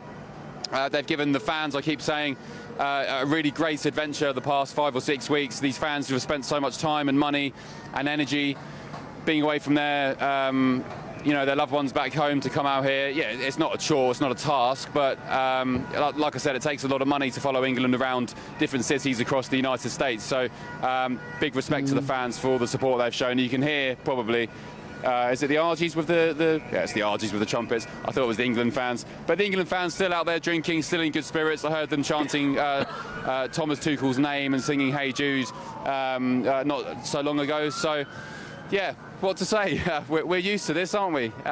We waited 60 years for our first World Cup final. We were 10 minutes away, probably less than 10 minutes. And it wasn't to be. So, yeah, the World Cup adventure, the journey, the magic comes to an end. Do they get to play like enough together, do you think, our England team? Because, you know, I used to be married to a double Olympic gold medalist, so I know a little bit about what it's like to be in a family where someone is like striving to be the best in the world. And sure enough, their coach Jürgen Grobler was the most successful Olympic coach Britain has ever had. He won more gold medals than any other Olympic coach in our history. He was actually former East Germany. But the mindset and the ethos that James Cracknell and Steve Redgrave and Matthew Pinsent and Tim Foster, what they were immersed in was so extreme. Jürgen used to have this phrase, rest is rust. It was that you never ever take your foot off the gas, and that's what it takes. And I look at this England squad and I kind of think if James and his crew hadn't really trained together, there's no way they could have won multiple Olympic gold medals. Like, I know rowing is different, the comparison is fairly flaky, but as an England team, do you think they get enough time to actually train together, or are they too busy playing for their individual domestic clubs? Well, they get as much game time as every other international team. They all pretty much have the same schedule, so I don't think that's an excuse, really. And also, I think modern international football, they play more friendlies and even competitive games with competitions such as the Nations League than they did decades and decades ago, which is arguably why the likes of Harry Kane, as good as he is, and he's probably England's best ever striker, but that's why he has such a high goal tally, because they just play more games than they did decades and decades ago. Argentina, they play the same amount of games as England, so I don't think that's really an excuse. But look, Argentina, this is fine margins we're talking about in football. We're 5 minutes away from making a World Cup final. Before that, in this competition, Argentina haven't been perfect. They shipped 2 goals against Cape Verde. They nearly got knocked out by Cape Verde, the absolute, probably the lowest ranked team in the competition. They arguably had a massive favour handed to them by VAR and FIFA against Egypt. They probably shouldn't have even been in this semi-final. They've been rubbish, I argue, for the world champions in this competition. Spain, who are in the final, they struggled in the group stage. They had a 0-0 draw in their first game. So it's not just confined to England. All big teams have struggled. Brazil got knocked out. France got knocked out against Spain last night. So this isn't just some England confined, oh, England are rubbish, we can never get the job done. Every big team hasn't looked great this tournament, and we were 5 minutes away, and we lost probably because of a tactical decision from Thomas Tuchel, who, by the way, an hour before the game, everybody was praising, saying he was the best England manager ever. So very fine margins. I don't think we should read too much into it. It's just disappointing. In some ways, Ben, I was just talking to my daughters, as you know, they're in town, and they watched this. It's first kind of tournament that they've really got into football, and they absolutely loved it. And they said, you know, Mum, why is there not a World Cup every single year? And I was like, well, partly because our blood pressure can't cope with it, but also, you know, they were saying tonight that was not fair. The way that they know as much about football probably as their mother, but they, which isn't a huge amount, but they were saying that they felt like every time an England player got the ball in that first 30-40 minutes at least, they were being tackled and it was going down. I wasn't sure if I was watching a football match or a judo match, and they were like, but this doesn't feel fair. Like, what did you think that enough fouls were called in that first half? Because every time our players seem to get a ball, next thing they've been legged up, they're on the floor. Yeah, look, that's how Argentina play. They've played like that for decades and decades and decades. They have a history of cheating. I wouldn't say what they did tonight was cheating. They were hard in the tackle. They should have arguably, I mean, one of their players could have been sent off in the first couple of minutes. They gave an elbow into the back of Elliot Anderson's head. And then a second incident within a few minutes after that, I think Anderson was the victim again. The Argentine player came clattering behind him and thumped him with his fist. They could have both been red cards. They should have at least been yellow cards. I wouldn't say that's cheating per se. It's Argentina just trying to throw their weight around and as you say in football, let them know the England players are there. But they've cheated in the past. 1986, Diego Maradona, the hand of God in the Azteca, thumping the ball into the net. Diego Simeone, 1998, Beckham's red card. Simeone did a similar thing as we saw in the first few minutes of this game tonight. Clattered into the back of Beckham, no intention to get the ball. He's spoken before, Simeone, saying, I wanted to let Beckham know I was there. Beckham went down onto the floor. When he was on the floor, Simeone grabbed his hair and patted him on the back, and that's why Beckham, in his mistake and petulance, kicks out and got the red card in 1998. This is what the RGs do. They cheat on occasions. They are snide as a football team. That's what they do. We know that's what they're about. I don't think that's the reason we lost. The only silver lining I can think of, Ben, and the audience might hate me for saying this because there maybe is no silver lining, but I could not bear the image of Andy Burnham walking into Downing Street on Monday morning next week, riding in on a wave of football success for the country and somehow basking in a bit of reflected glory as though he had anything to do with it. That was the image that was slightly keeping me awake at night. If there's any consolation, it's that. Am I just looking for ways to cheer myself up there, Ben? Yeah, maybe. I think so. I don't quite agree with that. I mean, nobody would have given Burnham credit for England winning the World Cup. I don't care if it's... taking it, though. I don't care who's the Prime Minister if England wins the World Cup. He would have. He would have, but he's getting the old Burnham bounce anyway, so... Yeah, this is true. Yeah, this is true. And the other thing, Ben, I suppose when we as a country look at this and we got to learn from it, the thing that occurs to me, and I'm sure you'll feel the same way as a dad of two young boys, is we have to look at what sports facilities we have in the UK. In some ways, it is amazing that we even get this far in sport. When you're here in America, and every high school has a stadium that's almost the size of our Premier League stadiums, and every town has an outdoor swimming pool and basketball courts and gymnastics facilities, and the other countries much more than us, not to mention the good weather to play sport in. You know, we need some proper investment. We need sports pitches back, don't we? We need volunteers to work at youth clubs and football clubs, all the stuff that a lot of it, got affected by COVID, and a lot of it got really badly underfunded since that period of time. Some kids never went back to sport. So I would love to think that maybe with his Burnham bounce, Andy can come in and make some improvements for the rest of our country. We might make it in the next few years. Well, I think they're spending all their money on on other things and other people.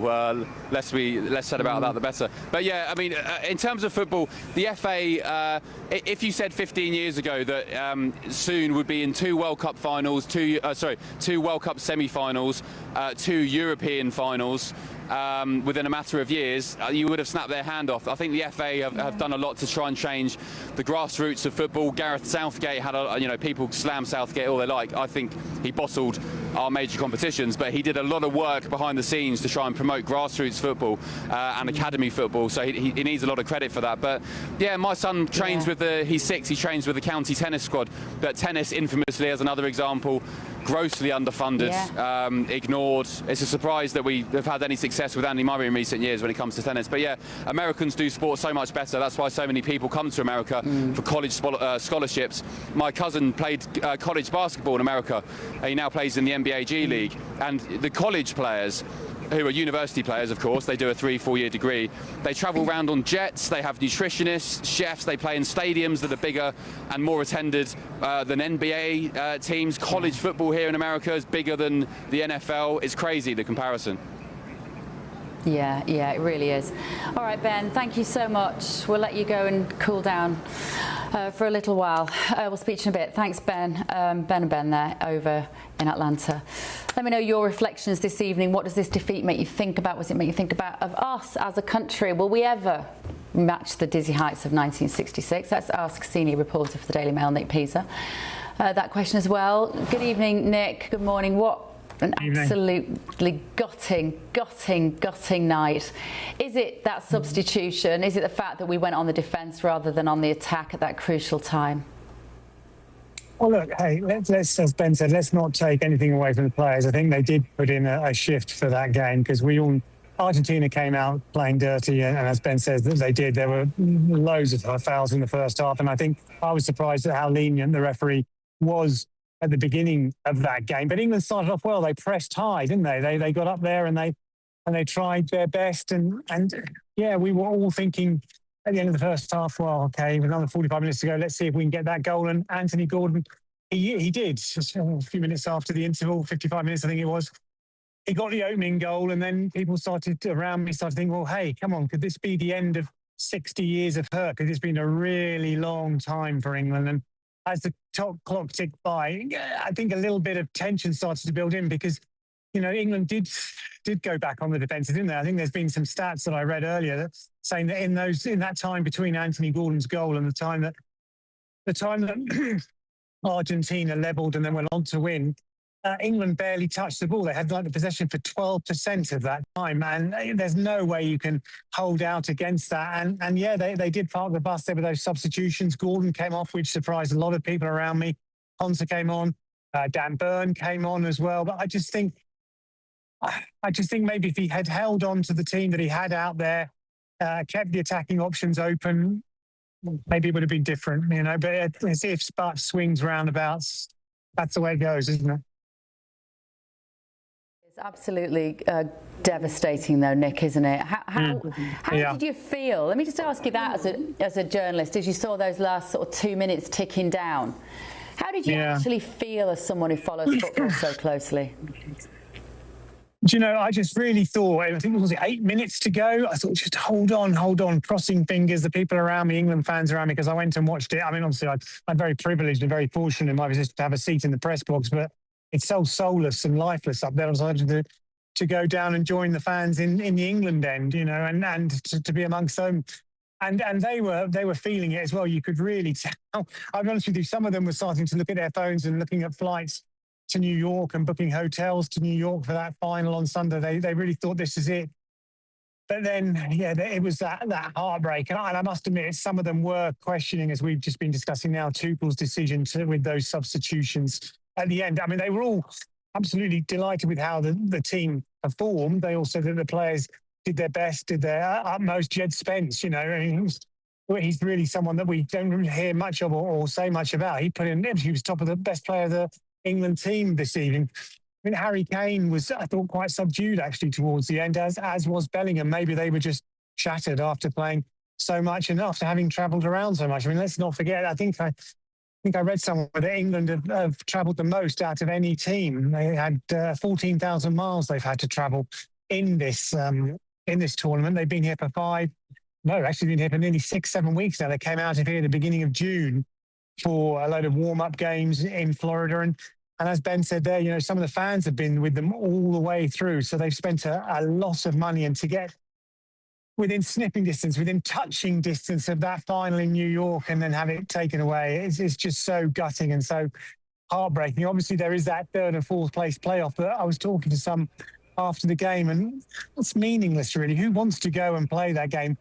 I mean, I'm sure they'll try their best and they'll do it for pride, but no one really wants to play that third and fourth place game in Miami. And I know that certainly a lot of the fans I've been speaking to are saying that they had flights booked to New York. They're going to see if they can just go straight back to the UK after today. Yeah, I'm sure. I didn't even realise that, Nick. So we do have another match we can play. Well, we have to play now. Yeah. There's a third and fourth place playoff on Saturday in Miami. England, France, but who cares, really? I think they just want to go home and be back. Does the World Cup normally do that? Does the World Cup normally do that? Yeah. Is that a new thing? Yeah. No. So it always does it. Yeah, no, it's always had it. It's always had it. I think England, when was it? 20... Go on, sorry. Carry on. Okay, so 2018, England reached the same position, didn't they? In Russia, got knocked out to Croatia. And again, actually, that's another good thing. You know, they took, and that's another thing to highlight. They took the lead, didn't they, in against Croatia, and then pegged back. They lost that game, and I think they played Belgium in the third and fourth place playoff. And actually, they think they lost that game from memory. You know, so gutting again. And then the two finals that they reached, then. I was just going to say. Oh, we got a bit of a delay going on here. I was just going to say, what do we take from this now? I mean, going forward as a footballing country, and how much we do love football and how much it does bring people together, and boy, do we need that at the moment. What do we take from this in terms of the future? Yeah. Is this a young team? Are they relatively mature, or what are we looking at here for the next 5 years? Yeah, no, good question. No, it is a young team. I mean, there is only, I want to say the OAP of the team, but the senior citizen in the team is Harry Kane. You know, I think he's 32, coming up 33. So, but then again, you look at Messi, he's 39. So maybe there's one more World Cup for Harry Kane. But the rest of the team, the backbone of the team, still very young. I think there's still a lot of potential in this team, and you know, the games just keep on coming for them. They've got to break now. The players, obviously, then the Premier League starts, but qualifying starts for the Euros in September. England will be playing those qualifying games to qualify for the tournament, which is actually being held in England, Wales, Scotland, Ireland in 2030. Normally, the host nation is allowed; it gets a bye as their host nation, but because there are 4 host nations, the UEFA have said that all 4 have got to qualify, and those games will be starting in September, so they get a short break really, and then they're back into the swing of it. Yeah. Okay, Nick. Thank you so much. I think if we've have we got time for? I don't know if it's been mentioned. I just wanted to say, I don't know if you saw in the celebrations at the end there, the Argentinians having that. You probably discussed it, but. Having that flag on the pitch about the Malvinas or the Falklands they call the Falklands the Malvinas. Yeah, well, there you go. You're showing it there. You know, there was an edict from FIFA not to have any political slogans in grounds, and Argentinian fans had to show their flags. That banner that you're showing there got into the ground, and it shouldn't have been allowed. Basically, it's making a political statement, and I understand that FIFA are looking at it, but we all know what's going to happen. They'll just get a slap wrist, a paltry fine, but it's just not on really. I just wanted to say that. Oh, wow. I'm just seeing this for the first time, Nick, because obviously I hot-footed it to get here for the start of the show, then broke down on the side of the road. Obviously, I missed it, I'm afraid. I've had a rather busy couple of hours. No pun intended. No pun intended. Yeah, hot-footed it. So that means the Falklands are Argentina's? Yes. Correct. So obviously a massive political statement, that flag was paraded by the players. Come I think we just made it into the World Cup final. All those Argentinians, they all come, their heritage is from somewhere else. They weren't originally there, so they all came from somewhere else. That's outrageous. Yeah. Spain. That is outrageous. I mean, genuinely, if our country had any testicular fortitude now, Starmer would be on the phone to FIFA saying, I thought that was something you weren't allowed to do. Take them out, kick them out. We're in the World Cup final. Oh, but he won't do that. No one gives no one cares, do they, Nick? No one cares. No one's got any fight in them. Average. Everyone's happy with. Well, look at the statements from Starmer. I mean, that Starmer statement talking about, oh, we're really proud of the players, weren't they great? Yeah, great, whatever. We didn't win. But why isn't he saying that? Why isn't he saying that political statement is outrageous? We should be in the final. That's what Trump would do. Yeah, that's exactly what Trump would do. He'd say, no, our boys, we deserve to be in the final because you're not allowed to do that. Yeah. Well, I just hope FIFA does something because it is absolutely scandalous and outrageous that was allowed to happen on the pitch at the end of the game. Awful. Right, thanks, Nick. Thanks for drawing that to my hurried attention. I really appreciate it. Nick Peaser there. No problem. From the Daily Mail. Right. Well, that's changed things a little bit in my mind, I have to say. Why is nobody on the phone to Fantini, or whatever his name is now, telling him to kick him out? Right, still to come this evening on The Late Show Live. I might get a brush out and brush my hair. Also this.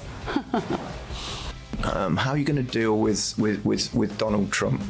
Maybe in a similar way to the way I've just described. I'll just meet him where he's at. Oh, no. I thought my day was bad enough as it was. Andy Burnham is preparing to put the president straight, apparently, revealing that he'll deal with the world's most powerful man by meeting him where he's at. This is The Late Show Live, only on GB News.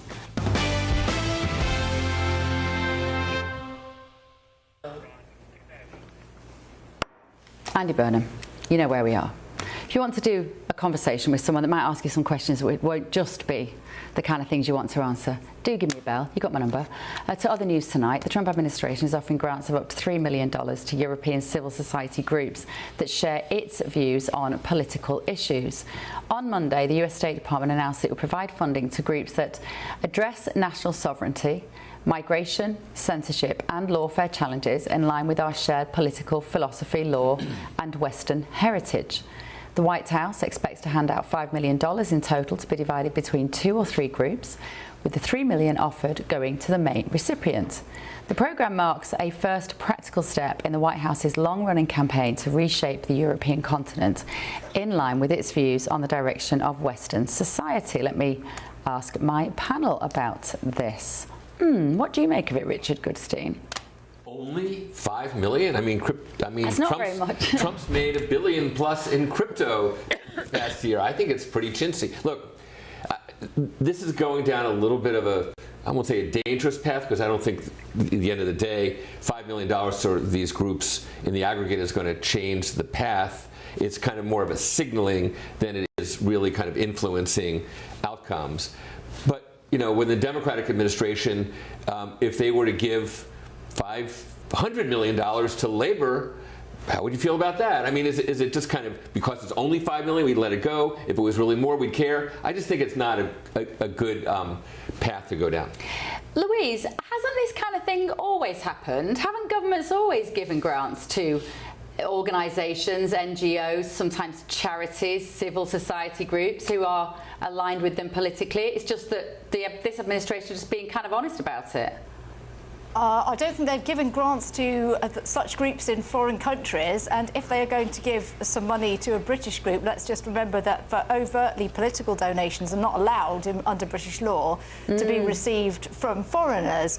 But I'm not really going to get my knickers in a twist about it. I think we don't need to be too outraged about it. As you point out, it's not a lot of money, it's not going to make a lot of difference. Something that raises my political hackles in a good way is that this is the second step in 2 days that Marco Rubio, as Secretary of State, has taken that will greatly please Donald Trump. The first one is that he is cracking down hard on the ICC, which I think he should do, and I've always been opposed to the ICC. Britain shouldn't be a part of it. America shouldn't be a part of it. Yep, he's going to be really pleased about that Rubio's doing that, and he will be pleased that Rubio is advancing his interests. Now, given that we have the unusual situation in the United States, that there won't really be a primary season on the Republican side, whoever Donald Trump endorses is going to be the Republican nominee. And I personally love Marco Rubio. I think he'd be a great president. So actually, I'm more happy than sad about this development. I think it's good news. Yeah, Christo, what do you make of it? I think that the story here isn't the amount of money. I think that the story is what this says about what the US administration thinks about the direction of Europe, and the fact that they clearly believe that free speech and the potential for immigration being out of control in Europe is such an issue with the continent that they would normally associate with being their biggest ally, that they want to fund these groups, albeit not an incredible amount of money, though $3 million is still quite a lot to sort of dole out, that they feel the need to do this, that this is something that they feel is an issue that needs to be addressed. To me, that's the story, and that should we all actually be asking the question, look, if America are saying this, should we all be talking a little bit more about whether free speech is under threat and whether your immigration is out of control? Yeah, and that, in a nutshell, Hillary, as Christo has just said, those are the major issues when people in America here, in this particular government, look at the West and look at Europe. They say, you're losing the West, and it's those two issues. Are they right? Oh, absolutely. When you look at what happened to Lucy Connolly with regard to her post, a tweet which she later deleted after the Garci situation in Southport, that actually obviously was cracking down on free speech. And then also when you saw a comedian arrested at Heathrow Airport. I'm actually 100% behind what Louise said here, though, with regard to when you think about Marco Rubio and the future of the Republican Party. So I think that what he has mentioned with regard to the ICC, the threat from unelected bureaucrats, that's the biggest issue. No one has elected all those bureaucrats, and they're actually intervening in nations and going against what the people want. That's a definite threat towards democracy, and I think that Marco Rubio has said exactly the right thing. One thing that I'm really glad about with this money, it is, I think, a little bit amount of money. Richard said that, Louisa said that, Christo said that, little bit amount of money, but look about what happened in Epping. Remember those protests there in Epping and with the migrants in the hotel in Essex? Pay very close attention always to one thing. I always look closely. Look at the photographs and the video footage. All of those signs were local people. They actually were really protesting. Every other protest everywhere, it's uniform signs. There is funding, huge funding going on across the UK, across the United States, whether it's George Soros or other deep state initiatives that are taking place. There's huge amount of money going in on the left, and I think it's at least glad this is hopefully going to incentivize others to follow the lead, because we need more free speech and we need to stop what's happening, which is the denigration of all of democracy across Europe. They don't specifically mention here, Richard, what Rubio has said about the International Criminal Court and the American fears about it overriding the law in this country. But are you on board with that concept that you have to keep the ICC in check to some degree to protect American sovereignty in your jurisdiction? I think the ICC is a paper tiger. I mean, honestly, it's a good target because there's no pushback. It's not like we've really seen bite from whatever it is that the ICC has done. So that's why I think it's handy. Yes, it definitely plays to Trump's bias. I just don't think at the end of the day it's going to affect outcomes in the real world. My understanding is, and anybody on the panel by all means correct me on this, is that the ICC is in the process of becoming a little bit more muscular and taking on powers that it hasn't had before. Am I right in assuming that? And that is what is concerning Rubio and Trump and Vance. They're saying, no, you're never going to override our legal process. They're actually inserting themselves into US politics because they're anti-ICE and they're trying to stop the deportations. That's one of the many things that they've been doing, yes. Okay. Does that make you think that maybe they're on the right track, But they're not going to stop people. I mean, as I said, as a practical matter, when I talk about outcomes, what exactly is ICC going to do to tie the Trump administration's hands about deportations? Nothing. So, yeah, they can put out press releases and they could have videos, but I just don't think it's going to affect outcomes. And until they do, I just think they're kind of an easy target. Now, I'm not saying they don't deserve it. They probably do, but it's just not something that I think is going to kind of change behaviors, politically or otherwise. Well, look at what they're doing. Some people. Go on, Louise. Look what they're doing to Israel, and this is something that the president has mentioned.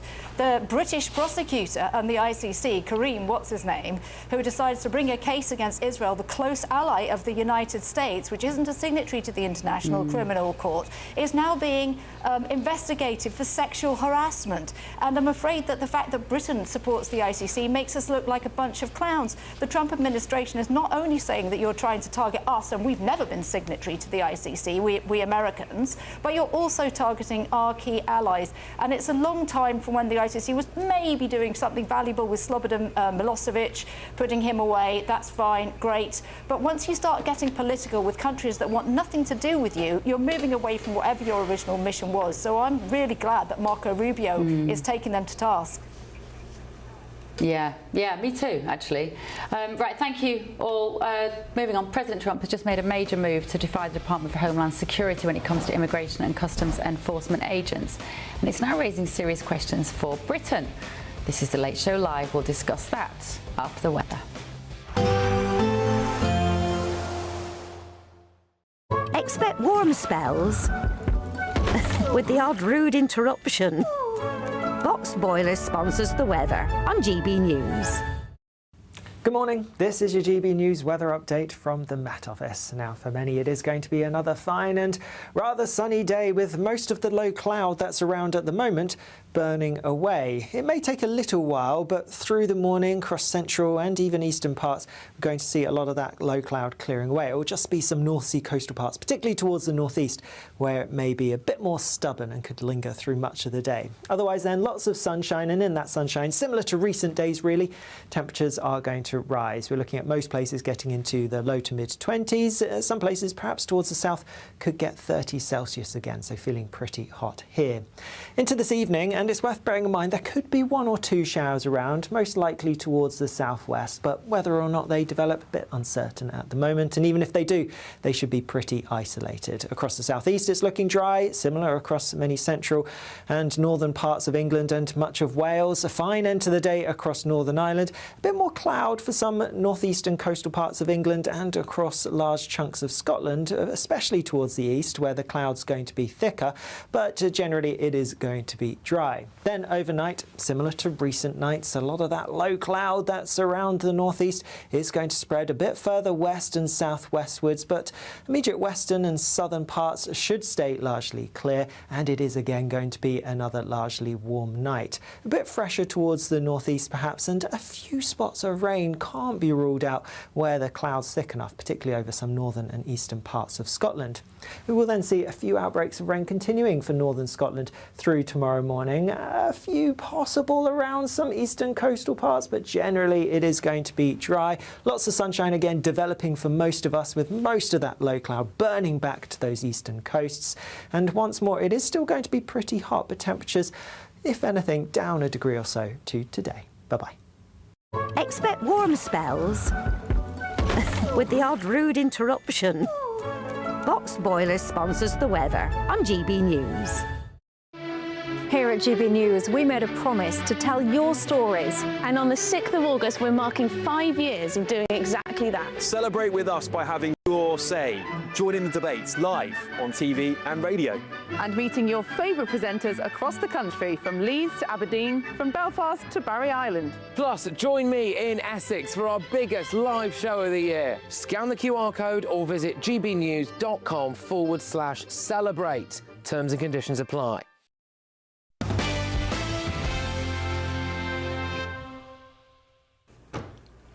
Welcome back. Now, we're not talking about football at the moment because we're all incredibly sad about it. So let's talk about a news story as well, shall we? A man has been arrested for threatening to kill Reform UK leader Nigel Farage, sparking questions about whether Britain is importing the kind of political violence that we see here in America. Just last week, Mr. Farage spoke about threats against himself and his family. I will not tolerate intimidation of my family. I will not tolerate the location of where they live being revealed. I will not tolerate any of my family being endangered because of what I choose to do in public life. So yes, you can ask, am I angry? But I've never been angrier in my life.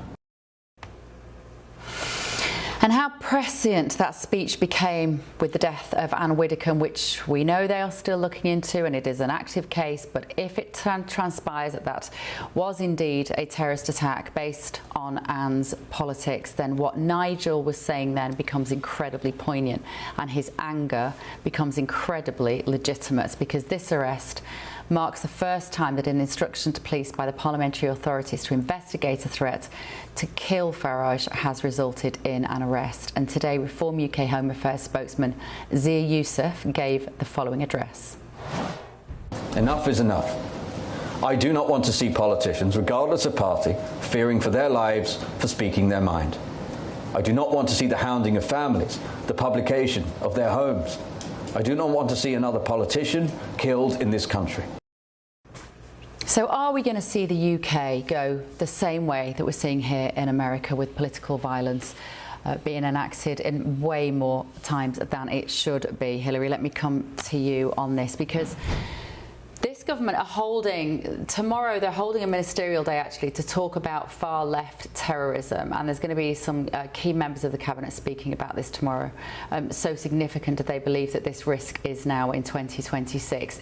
Are we really seeing I want to say a resurgence, but I'm not even sure it's a resurgence, Hilary, but an arising of violence from the political left? Well, absolutely. We're definitely seeing it mostly on the left. Look at the Charlie Kirk, obviously, murder. Look at the assassinations, attempts on President Trump. They're all from the left. And, of course, this against Anne Widdecombe, it is. But one thing I will say, we also have to think about, this isn't anything brand new. Look back to the 1960s, obviously, in the United States, the assassination of President Kennedy, Robert Kennedy, and Martin Luther King, and in the UK. Remember, of course, the bombing attempt, obviously that was the IRA, but against Margaret Thatcher. There have been attempts also in the UK, the death of the recent Conservative politician, though. I do think it is primarily coming from the left. Sorry to my dear friend Richard here, that's left-leaning, but it has been from the left. Why that is, I think a lot of it is all the rhetoric. We've definitely seen that rhetoric here escalate in the US. I think one thing, though, I'd like to make a big point about. In the US, any time there's anything like this, or there's a school shooting, or there's any kind of shooting, everybody always talks about, oh, we've got to have more gun control. This proves, as I've always said, if somebody wants to kill someone, just like all the stabbings in London, somebody wanted to kill Anne Widdecombe, it doesn't take a gun. You can kill someone if you want to kill them. So it's not just gun control. This is pervasive, and yes, it's both sides of the Atlantic. Richard, what are your thoughts on this? We are going to hear more about this, as I say, in this ministerial day tomorrow here in DC, because this government is worried about the rise of the far left. Do you think it is a concept, though, that requires much greater definition? Because if we think about jihadis, we know what your average jihadi believes in and what they want to see the end of. When we talk about political violence from the far left, I think there's a huge amount of ambiguity about what that can be defined as. Richard, what do you think? I think this is a fiction, and let me tell you why. This notion that somehow it's coming from the far left. Christopher Wray, Donald Trump's hand-picked head of the FBI from his first term, testified before Congress that the biggest threat was actually from right-wing kind of militias and so forth. And indeed, they had a plot to kidnap and kill the Democratic governor of Michigan, Gretchen Whitmer. There were killings of a state legislator and her husband, a former Speaker of the House, the leading legislator, Democrat in Minnesota. There were planes flown into the White House when Democrats were there. Nobody called it an assassination attempt. Let me just talk about Trump's first assassination, where he hit his ear. The guy that did that had researched where Biden was going to be traveling. This guy was a lost soul, just like the person who shot Ronald Reagan was trying to impress the actress Jodie Foster. He was deranged. So this was not political. He researched Biden, couldn't figure out how to do it, decided to kind of take a shot at Trump. But this wasn't because of Trump's politics. It's because the guy was nuts. Okay? So, and these other people, the one where you covered at the White House Correspondents' Dinner, that guy had mainly knives and was several floors away. This was what I would call suicide by cop. when people are troubled and they just want to be taken out, they want to be taken out in a fit of glory, and they're going to storm, in this case, the White House Correspondents' Dinner, you know, hundreds and hundreds and hundreds of feet and floors away from where the president was. This was not an assassination attempt as we think about it. A guy who shot from 17th Street, which borders the White House, again, was nowhere near Donald Trump. But if you listen to Donald Trump's people, that was an assassination attempt. There was a guy who took a machine gun and shot bullets in front of the White House when there was a Democratic president, Bill Clinton. And again, people didn't talk about that as an assassination attempt. It was a person who had a gun who was deranged. So I'm sorry. I certainly understand why this administration would want to point to the left, because what's happening with these democratic socialists, I get it. But the notion that somehow there's this threat of violence from the political left, I'm sorry. The facts just don't support it. Louise, what do you make about that? And I wonder where you draw the line, Richard, on that definition then, because so if you are a jihadi that commits a violent atrocity, are you also therefore just mad, or is that political as well? I think it's political terrorism. Oh, sorry, I thought you were asking me. No, please. Sorry, Louise. No, I messed that up. Actually, I did say your name, but then it occurred to me, Richard. Just where would you draw the line? Yeah, I think jihadis. I don't even put that on a left-right continuum. No. I think these people have an ideology. They're pretty much nihilists. They want to kind of tear everything down. But aren't Antifa not nihilists? Aren't the far left the head not of nihilists? the FBI said there is no such thing as Antifa. Is a term that people in the Trump White House and people on the right use to talk about people they don't like. They're anti-fascists. So is it because they're pro-fascists in the White House? That's why they don't like anti-fascists? No. These Antifa bombed a Biden campaign headquarters in the year 2020. These people are not part of the left-right continuum. They're just tear it down. So I'm sorry, I just don't buy it. Go on, Louise. Okay, well, what I would say about that is I think it is true that this is nutters from all sides of the political spectrum. I certainly remember when a so-called Trump supporter went and brained 79-year-old husband of Nancy Pelosi on the head because he thought the election had been stolen. I mean, that's another example. But bringing it back to Britain, what we've seen now is Reform politician Anne Widdecombe targeted by somebody who, again, is reportedly mentally ill, but also influenced by politics. We saw David Amos, the Conservative MP, stabbed by a jihadi, and I would call those far right because they don't exactly support the rights of women.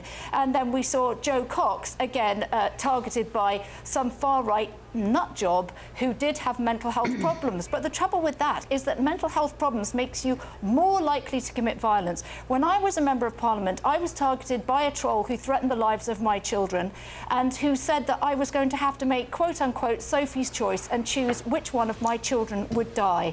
Now, this man was tracked down by House of Commons parliamentary police. He was prosecuted. He was given a suspended sentence because he was insane. But I had all of those months fearing for the lives of my then very small children. And just to bring it back to Britain, I think Nigel Farage is absolutely, completely right. And I say that as a Conservative.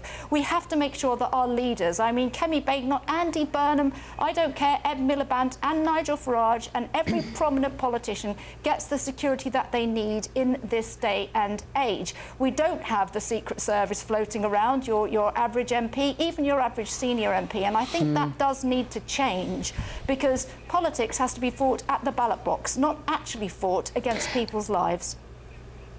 So do you consider that guy that stalked you, Louise, and I'm sorry to hear that, that sounds absolutely horrendous, especially when you've got young children, do you consider him to have been a politically motivated nutcase, terrorist, or not? Well, he obviously didn't like me. I was a Tory MP, but I will be the first person to say that he was violently mentally ill. The trouble is, when you're on the receiving end of this kind of threats to your life, the threats to the life of your family, especially with small kids, you really don't have the luxury of saying, what's this guy's political motivation? Or is this guy mentally ill? Does it matter? We've got to protect our politicians. And when Nigel Farage says that he needs protection, he's absolutely, totally and completely right. I will say that the Speaker of the House of Commons is very concerned about MPs' security, but Nigel shouldn't have to pay for his own security. The state should absolutely be funding security for him and for the leaders of reform, and I hope that there would be cross-party consensus on that. Christo, what I find so fascinating is we've got Louise there as a Conservative saying it's hard to pin down whether someone even who was targeting her family was politically motivated. Richard saying that he doesn't recognise that as a definition as the far left and Antifa. But as soon as a few blokes set fire to some wheelie bins after the Southport murders, Starmer was out definitely straight away defining them as far right.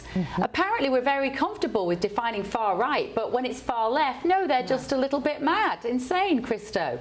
You actually took the words out of my mouth, in as much as I feel like, especially here in the UK, we are desperate for things not to be far left, but we are desperate for them to be far right. So if it is something that is considered to be on the right, we will call it far right. The Prime Minister, the outgoing Prime Minister, seemingly very happy to prejudice the trial of the potential trial of anyone who was rioting when it came to Southport. Unforgivably rioting, I might add, but still, you're giving them a political motivation behind what they're doing, which is a prejudice towards a trial. However, notice when it came to, and again, I know that it's active, so we need to be careful in the way in which we discuss it, but did you notice how quickly the police, when it came to the horrific murder of Anne Widdecombe, how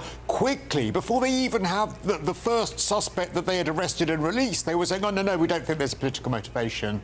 No, we don't think it's politically or well, how on earth do you possibly know? Because it's the authorities are desperate if it is someone on the right who, where there is a threat towards, or heaven forbid, has been hurt, the authorities are desperate not to call it far left, but I guarantee you, if someone had been hurt on the left, the authorities would happily have called it far right before they even probably had a suspect. And that, I think, is the difference.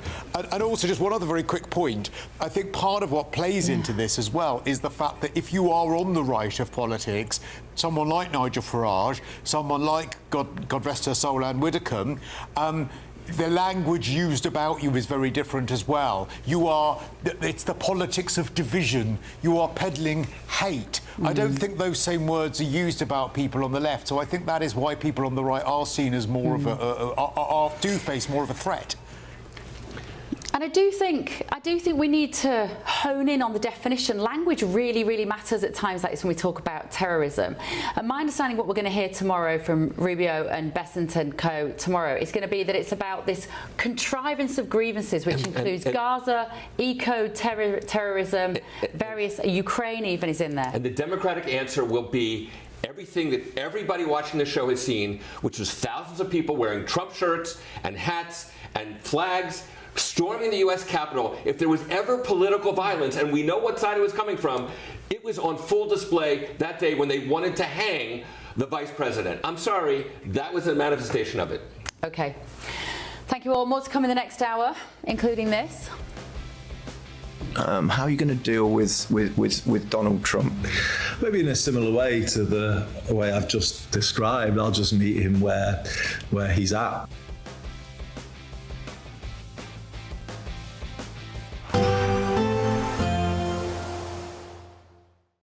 Today, clouds overhead, total zen within. Boxed Solar sponsors the weather on GB News. Good morning, this is your GB News weather update from the Met Office. Now, for many, it is going to be another fine and rather sunny day with most of the low cloud that's around at the moment burning away. It may take a little while, but through the morning, across central and even eastern parts, we're going to see a lot of that low cloud clearing away. It will just be some North Sea coastal parts, particularly towards the northeast, where it may be a bit more stubborn and could linger through much of the day. Otherwise then, lots of sunshine, and in that sunshine, similar to recent days really, temperatures are going to rise. We're looking at most places getting into the low to mid-20s. Some places, perhaps towards the south, could get 30 Celsius again, so feeling pretty hot here.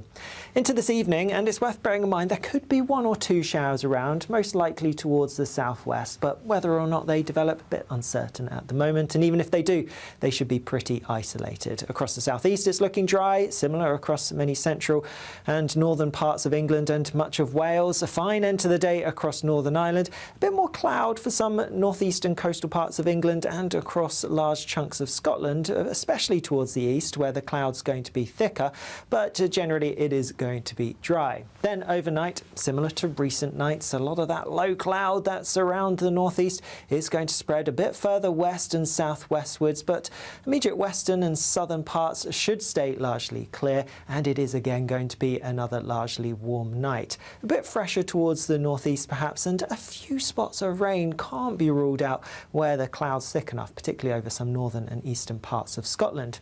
We will then see a few outbreaks of rain continuing for northern Scotland through tomorrow morning. A few possible around some eastern coastal parts, but generally it is going to be dry. Lots of sunshine again developing for most of us, with most of that low cloud burning back to those eastern coasts. And once more, it is still going to be pretty hot, but temperatures, if anything, down a degree or so to today. Bye-bye. Today, clouds overhead. Total zen within. Boxed Solar sponsors the weather on GB News. Britain deserves a newsroom that puts the facts and your voice first. Well, and that's what you get on GB News. Lively debates, lively conversation. And we're not afraid to hold power to account.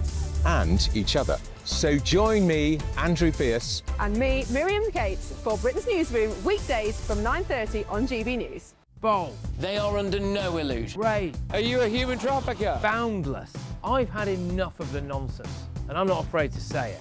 Don't get us on the BBC. Every weeknight, I tear through the headlines. The smell of gasoline. Should we be worried about it? From Westminster madness to cultural war chaos. What we're going to do now is they are throwing things out the car as we speak. Get ready, Britain. Here we go. Patrick Christys tonight, weeknights from 9 p.m, only on GB News, Britain's news channel. Here at GB News, we made a promise to tell your stories. And on the 6th of August, we're marking 5 years of doing exactly that. Celebrate with us by having your say. Join in the debates live on TV and radio. And meeting your favourite presenters across the country, from Leeds to Aberdeen, from Belfast to Barry Island. Plus, join me in Essex for our biggest live show of the year. Scan the QR code or visit gbnews.com/celebrate. Terms and conditions apply. From court mornings to warm family brunches. From football to tennis in the car. In the kitchen. GB News Breakfast is there with the stories you need and the conversations that matter. Anyway, let's talk business. Well, it has been a historic night in British politics. It's astonishing, isn't it? We're here again to start your day just right. GB News Breakfast. Every morning from 6 a.m. Only on GB News. Britain's news channel. Westminster's full of talk, but out here, it's the real world. Am I allowed to talk No, now? that's it. This is where it matters, real people and real lives. That's what politics is all about. In fact, has Trump made a good start? No. Straight answers, no spin, and just a couple of pints. How many fingers have I got up? About 10. So join me for Lee Anderson's Real World every Friday at 7 p.m, only on GB News. The People's Channel, Britain's news channel. Some people enjoy lazy Sunday mornings, but not me. What's the truth of the matter? So that's a very live question. Would you support him if he waters down these plans? Before the spin sets in, I'll be getting to the truth. This is personal. No soft questions, no easy answers. It's one thing if the state has rules in this country. It's another thing whether the police and others actually police them. Setting the agenda and holding those in power to account. You can't really blame her if the system is set up this way. You will not want to miss it, trust me. The Camilla Tominey Show, Sundays from 9:30, only on GB News.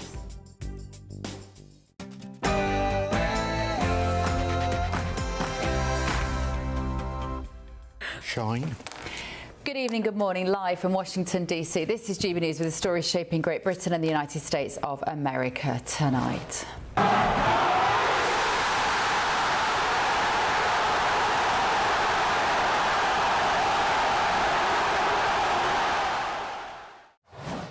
Even watch that now. That was the magic from Anthony Gordon, creating that reaction. He put England 1-0 up at the 54th minute, but then in the 84th minute, Argentina equalised, having taken shot after shot at the goal of Jordan Pickford, who was amazing. And then things just got even worse. In the 91st minute, Argentina took the lead. heartbreak in Atlanta. Our World Cup journey comes to an end after 6 weeks of adventure, fun, frolics and jubilation. The big question now is, where does England go from here? Elsewhere tonight, MAGA millions. The Trump administration is putting millions behind groups who want to change Europe's direction, in line with what President Trump would like. But should America stay out of European politics? Let me know. On immigration, you better get your act together, or you're not going to have Europe anymore. You got to get your act together. And hate crosses the Atlantic after political assassinations and attempted killings in America. Reform UK warned today that Britain could be heading the same way. A relentless narrative from politicians and the media. A narrative so relentless, it constitutes incitement. Burnham bites back. Andy Burnham, soon to be Prime Minister, unelected, close brackets, is preparing to put the US President straight, and he reveals how he's going to deal with the world's most powerful man. If you can cope with this, he's having a chat with Gary Lineker. Here it is. How are you going to deal with Donald Trump? Maybe in a similar way to the way I've just described. I'll just meet him where he's at. Oh my word, I'm Bev Turner, this is The Late Show Live. It's all going to get worse from Monday morning onwards, isn't it?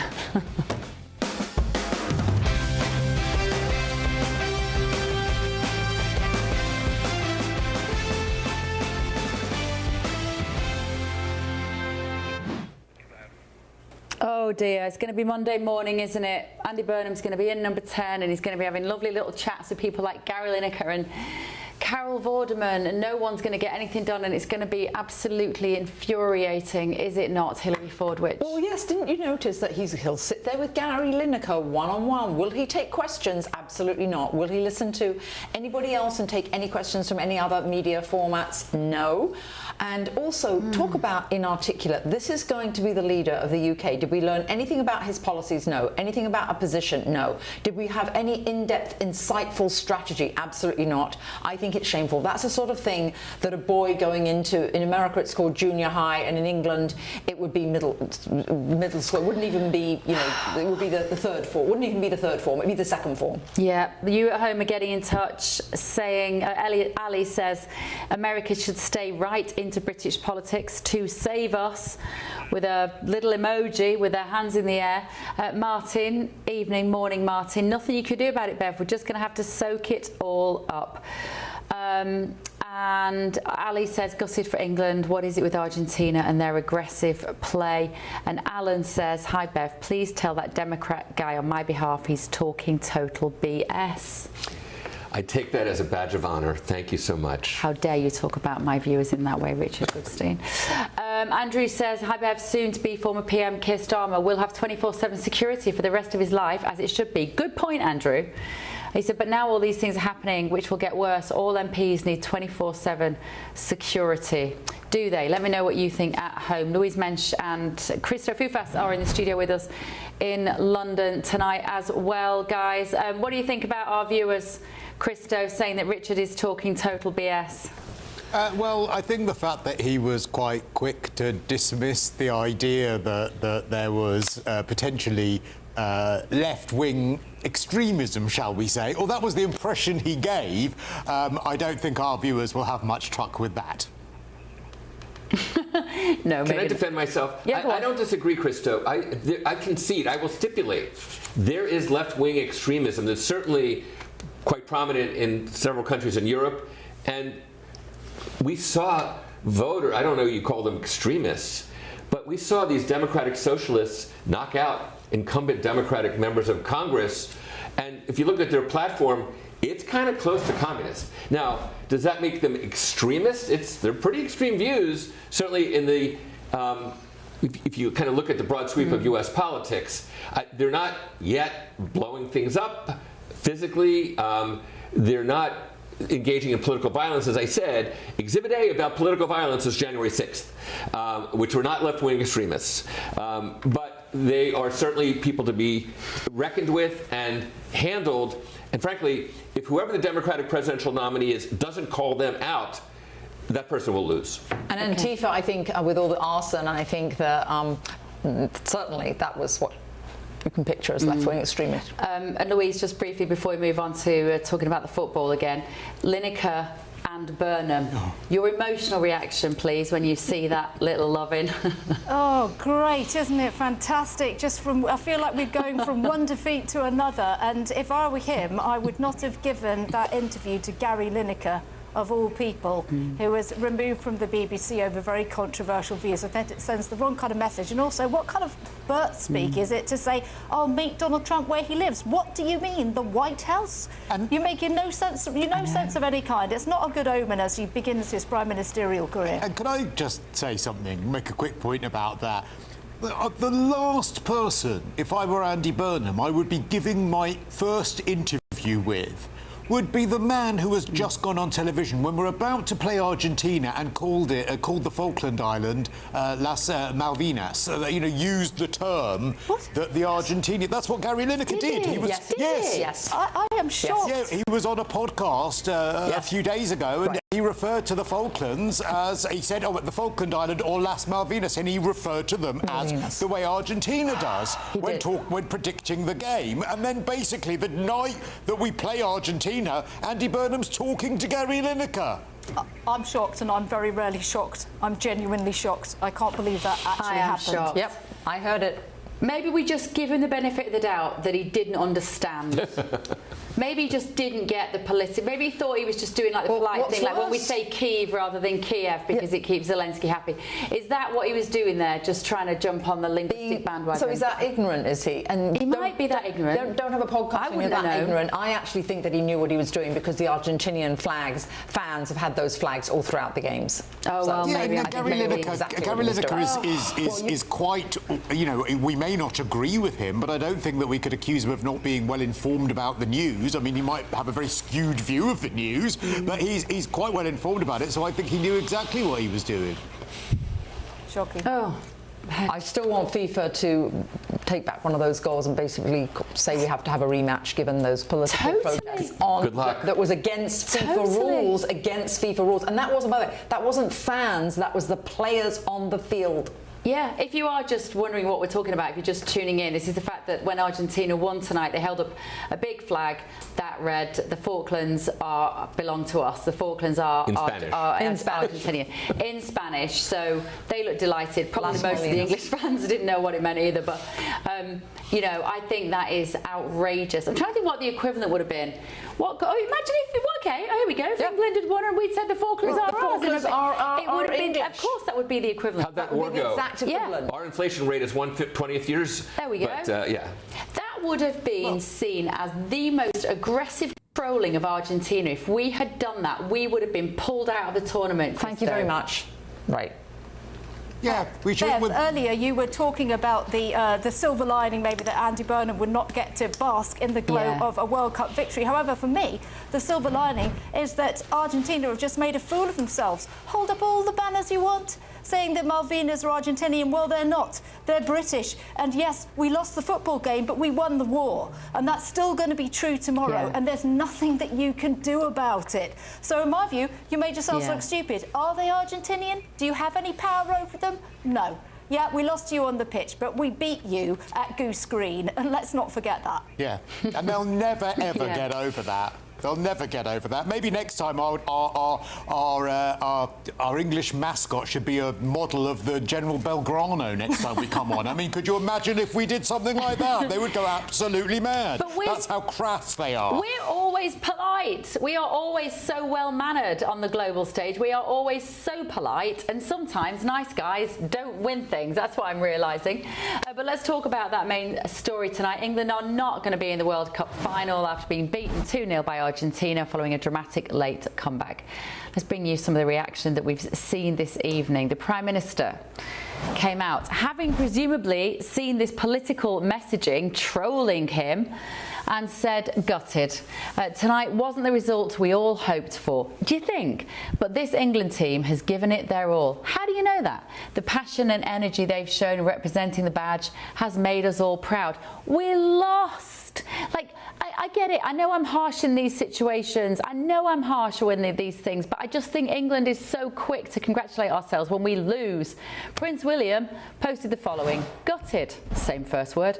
England, you gave it everything and we are all so proud of you. Thank you to everyone on and off the pitch for an incredible tournament. The fight and belief you have shown has inspired us all. The most complete England team in a tournament. Well, they can't be that complete because they didn't win, and we won in 1966, which is presumably a better and more complete England team ever in a tournament. I can't bear this hyperbole of success with public figures. Hold your heads high, he says. W. And finally, the King has also spoken out. He said, commiserations to Harry and the team. That's appropriate. Yeah. While you three lions may be licking your wounds today, you remain the pride of a nation and we will rise again. I'm all right with that. Yeah, I think that's a little bit better, Hillary. He's got it a little bit right. I definitely would have had commiserations and I could have gone straight to and we'll rise again. Yeah. Yeah, on to victory. Try harder next As time. my mummy always said when I was brought up, the deepest therapy I ever got, no matter what ever happened, was chin up, dear. Yes, exactly. Life is tough, but you are tougher. With me now is former United States professional soccer player, friend of the show, Jessie Bradley. Jessie, thank you so much. Am I being a little harsh when I look at these messages from all the successful, famous people, powerful is a better word, people in the UK saying, well, we did the best, we're so proud of you. We blooming lost, Jessie. Right, Bev, and it's a tough act to follow, royalty, but I'll give you this, my condolences. That was tough to watch. I mean, the team was in incredible form. Gordon came up clutch. It felt like 1966 all over again, except I wasn't alive then. You think of 1968, Hey Jude, that song, everyone's singing it. He's a rising star. And then what happens? Realistically, analytically, they go into a defensive shell, ill-advised. It's not Mexico City down a man. This is 11 versus 11, and go toe-to-toe with the team. And once you retreat, Argentina, they smell blood in the water. And you can't give their players who are incredibly skillful, they're savvy, they're experienced, all that space at the top of the 18. And so what do? We're watching balls fly off the post. We're watching Pickford make saves, and we're looking for a change. We're looking for a sub. I would put in Rashford. We needed an outlet. We were sucking air in the back, and that 30 minutes was not going to go by quickly. So there was a misplay, and that always hurts the most because you feel like you left it on the field. We could have had it, and it's hard to shift and just go big picture right away. I like the fact that you're saying we, Jessie, which makes it sound like maybe you were an honorary Englishman tonight. Were you watching that game? Were you fighting for us? You know, after interviews with Ben and Will and yourself, you know, the passion it's caught. And so, yes, three Lions. You know, I serve as a chaplain with one of our national teams, Seattle Sounders, MLS. And I do go big picture, because I like to say that in the Bible, he's the God of all comfort. He's close to the brokenhearted. Nothing can separate us from the love of Jesus. So sometimes you do need to receive that love from friends, from family. And the future is bright for England too. So I like what you said, rise up. That's a strong message. And do you know what, Jessie? I was reflecting earlier at the start of the show on how amazing your sports facilities are here in the US compared to what we have in the UK. We lost so many playing fields from our schools. We lost so many sports facilities during the so-called pandemic, particularly volunteers who are sometimes a little older, who might run a local sports team for kids, and they stepped away during that time. They never came back. And I think we in the UK could learn so much from you here in America in terms of your grassroots facility and bringing up kids. How important is that for the future of football? Yes, we could learn from you in terms of history, soccer intelligence, understanding the nuances of the game. It's new for us here. But what you see is a young generation, and having the World Cup here, now they have the dreams, now they've seen the pictures. And our hope is that America would bring the hospitality. You know, soccer creates community. When I played in Zimbabwe, when I played in Scotland, there was so much love, a strong connection. And I think countries felt that coming to America. And so we celebrate some of those relationships, those victories. It was well attended. FIFA made almost twice as much. And let's not forget that there's a business going on, is the last World Cup. They want to have it back here in America, not wait since '94 was the last time. So all of those different aspects, I think we're going to see the World Cup return. But we love, you know, that empowering people, volunteers. Let's serve. Let's get involved in the community. And you're right. This isn't a game for just a select few people. Around the world, 6 billion people watch. The beauty of soccer is that you don't need much. When I played in Zimbabwe, bare feet, kids, there were rocks on the ground, but they would take plastic bags and make a soccer ball. It was beautiful. And then the joy they would have playing all day long. So soccer's available to everyone. I say the love of God's available to everyone. The best things in life are available to everyone. Do you know, Jesse, what did you make of that flag that Argentina held up at the end there, saying that the Falklands are theirs? Incredibly provocative, utterly political. Should there be a penalty against them? I mean, I don't mean a penalty spot, but I mean, should they be penalised for that in some way? You know, football is always going to have big personalities, and it's always going to have politics. We've seen this step in several ways. You know, in the U.S., we pay equal for men and women now, which I think is a good thing. So $246,000 for every player on the men's and women's team. There's been a lot of talk about that. But we're a pioneer with women's soccer. We want to see women's soccer continue to flourish. Then you had the red card.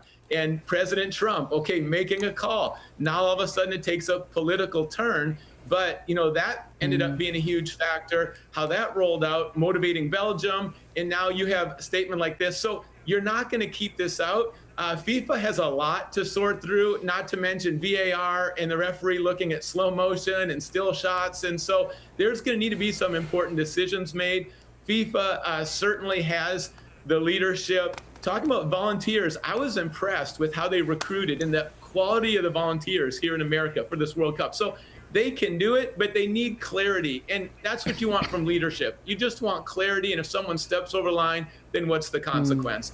But no, this shouldn't be on the scene. It should be about soccer. And let's keep it positive. Yeah, absolutely, Jesse. And I don't even want to ask you this question, but I have to. Looking forward to Saturday night, unless Argentina get their spot taken away from them, which they should because of that political statement. But if they don't, and it's Argentina versus Spain, what's going to happen on Saturday night? It's going to be fascinating because with Spain, you have the skill. Smooth, silky. They've only given up one goal against this entire time. So on paper, the favorite, clearly Spain. But with Argentina, you have savvy. Sometimes even more than that, very physical, trying to dominate. How will Spain handle that? But you've got the experience. It reminds me, kind of simple, but in a backyard game, you have the big brother against the little brother, and the big brother just has that psychological gamesmanship, knows how to foul without getting a card. You know, all of that comes into play. So obviously, when we talk about Messi, the best player in the world, it's hard to say Spain's the favorite. But from everything I've seen so far, Spain is the better team in the better form right now. Okay, Jesse, thank you so much. I think I would probably rather Spain wins on Saturday night, given that we were beaten by Argentina. Former United States professional soccer player, all-round amazing guy, friend of the show, Jesse Bradley there. Do you want Spain to win on Saturday night, Hillary? Yes, I do, because of what they did to us and the bad sportsmanship. However, I do have an Argentinian friend, so I have to be very careful because that would alienate him. Richard, are you still invested in this tournament? Less so. Appreciably less so. Again, I didn't really have a team going in because of my kinship for GB News. England became my team, and although I can't begin to kind of quite put myself in Hillary's shoes and all Brits, but when the first Argentinian goal got scored, it was kind of just my heart sank, and then obviously the second one, it's like, ugh. Well, I was at a watch party and I just kept saying, get stuck in there, get stuck in there, long before Argentina scored, because after that first goal, I felt like it felt like a Southgate game to me. Yes. They were all in the midfield. You can't score if you're not near the goal. And Jude Bellingham one time was down there, he kicks the ball across and no one's there to put it in. There was nobody there. There was absolutely. no one there. They were having a tea party in midfield. You're absolutely right. Christo and Louise, do you want Spain to win on Saturday night? And you're so right. And actually, who do you want to win on Saturday night, Louise, before I jump on? Go on. Look, I definitely want Spain to win, so I'm afraid to say that means that Argentina are going to bury them. I'm a terrible Jonah, but of course I want Spain to win, because Argentina are horrible.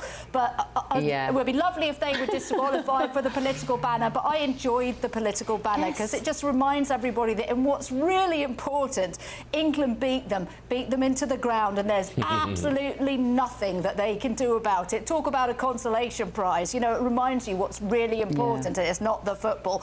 I have to be honest and say I don't give a damn who wins between England and France. But I will say also, Hilary, I think you're being more than a little bit harsh on this England team.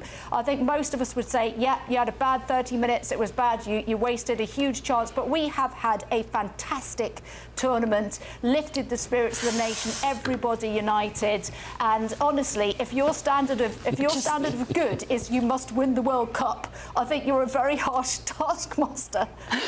Do you know what? I think it's just literally because I spent so many years hanging around with those rowing boys, with Steve Redgrave, our most successful Olympian of all time, winning 5 Olympic gold medals in 5 consecutive Olympics over 20 years. And I saw the mindset of those lads and their coach, and they would have been devastated tonight. There was never anything was better than a gold, and I was just around that, and I saw that mentality. And they just, like, even after the semi-final, like, I realised even after the quarterfinals, when we were all excited about England, I thought, what would James and Matt and Steve and Jurgen Grobler have been saying? They'd have been saying, that was rubbish, calm down, we're nowhere near the end line yet. That was, you know, and I think sometimes we get carried away with ourselves, that's all I'm saying, without actually getting to the gold medal and the trophy. Do remember that the Lionesses actually won. I just want to say this, we're all going about 60 years of her. We actually won. We did take a championship home, and you can't take that away from us. It was a huge amount of relief. Did we do so brilliantly this time? No, but I think the men's game's improving, and hopefully they can catch up to the women. You know, if you want something said, ask a man. If you want something done, ask a woman. Christo, am I being a bit harsh? No, well, I really liked what Thomas Tuchel said after the last game, where he said it wasn't good enough. I thought that interview was brilliant when everyone slated him for it. I thought, great, this is what we're paying you for. We don't want someone saying, oh yeah, it was a great performance. Yes. And because had we played the same way, I remember saying at the time, we're not going to win. I think one thing we do need to bring in, though, and Thomas Tuchel himself has given an interview now, and I'm just reading bits of it, is the refereeing decisions.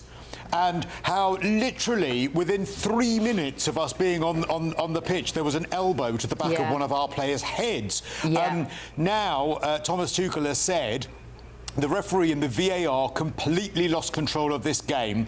Mistakes like these in a World Cup semi-final are unacceptable.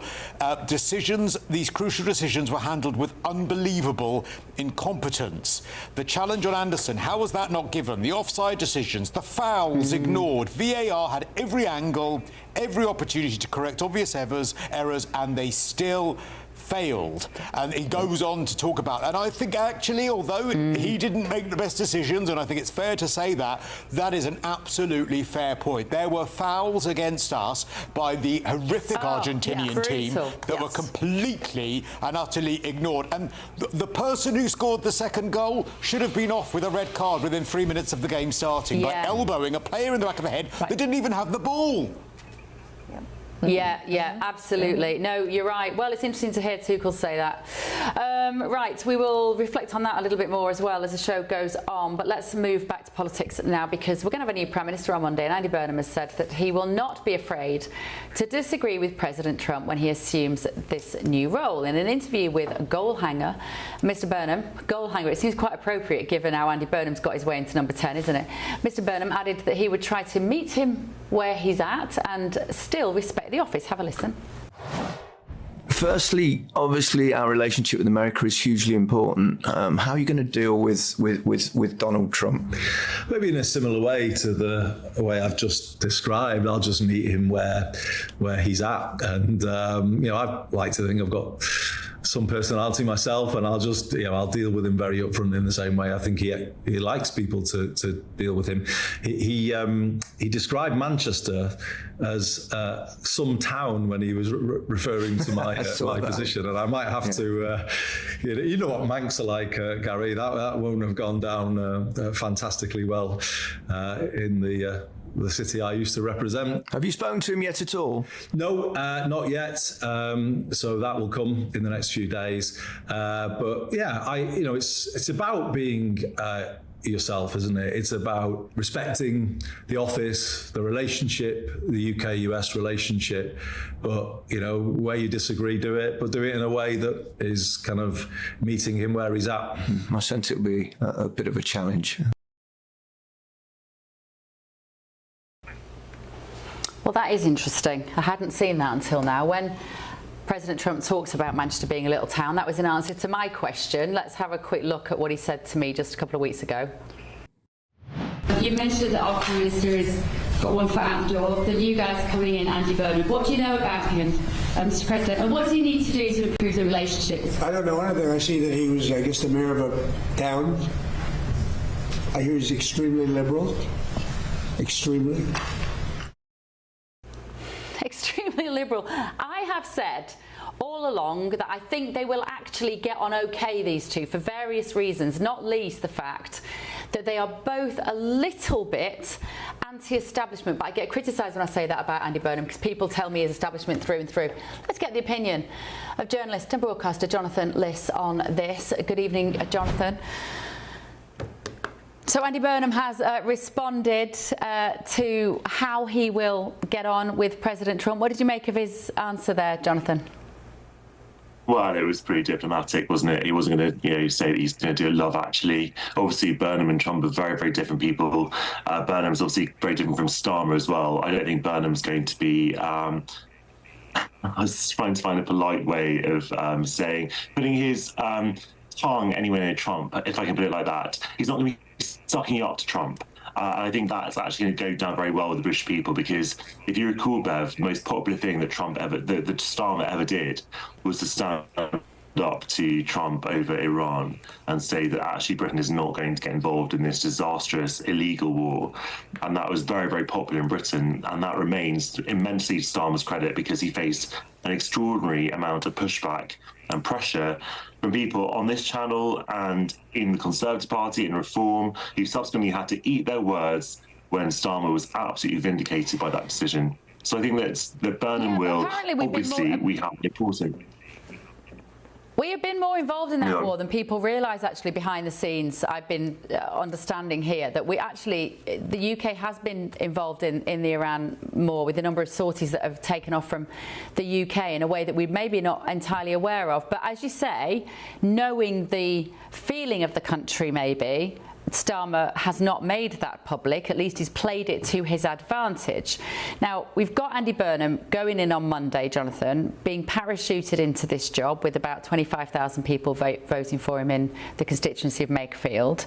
How high on his list of priorities should President Trump and the relationship between these two countries be, do you think?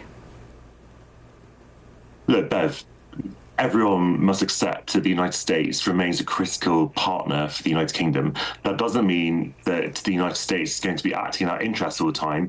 And the US, I'm afraid, over the last year of Trump's presidency, has shown that the US is not a reliable ally, particularly when it comes to the comments that Trump has made about NATO, about the UK and other NATO allies' participation in Afghanistan, for example, the insults that he's made about our armed forces. These are not the actions of an ally. And also, let's just remember when he threatened to put tariffs on us, punitive tariffs, for daring to challenge the takeover and invasion of Greenland. So, that Trump is not a reliable ally.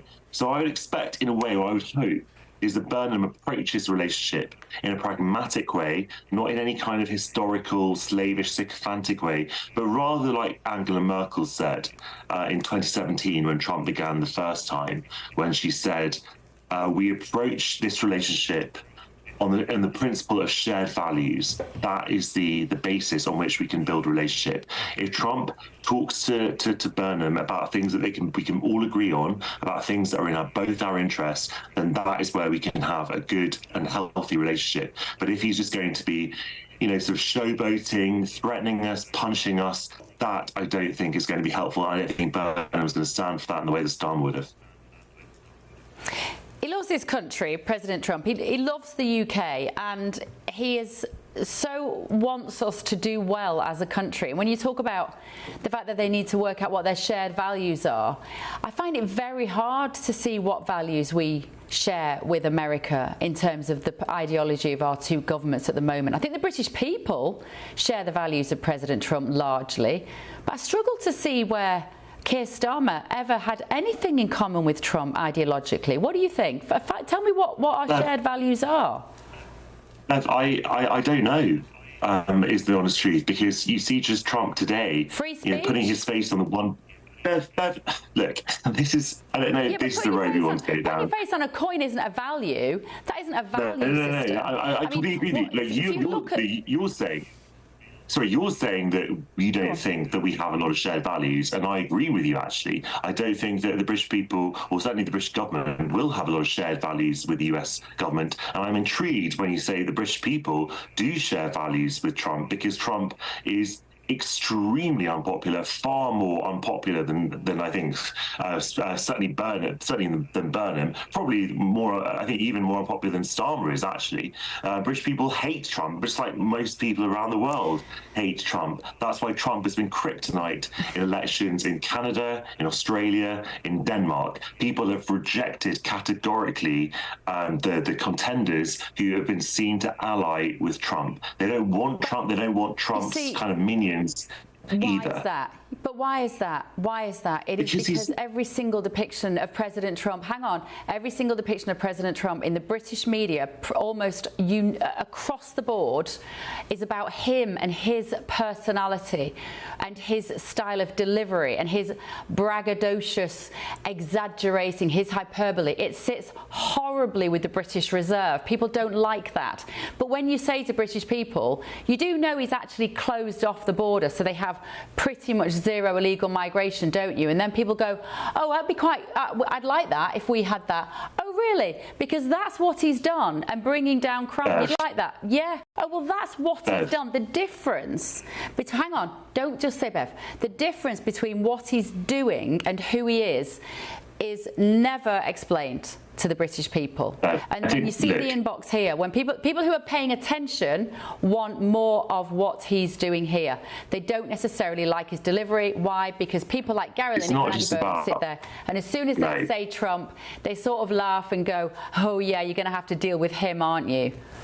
I think that does British people a great disservice when you say it's just the style they don't like as opposed to the substance.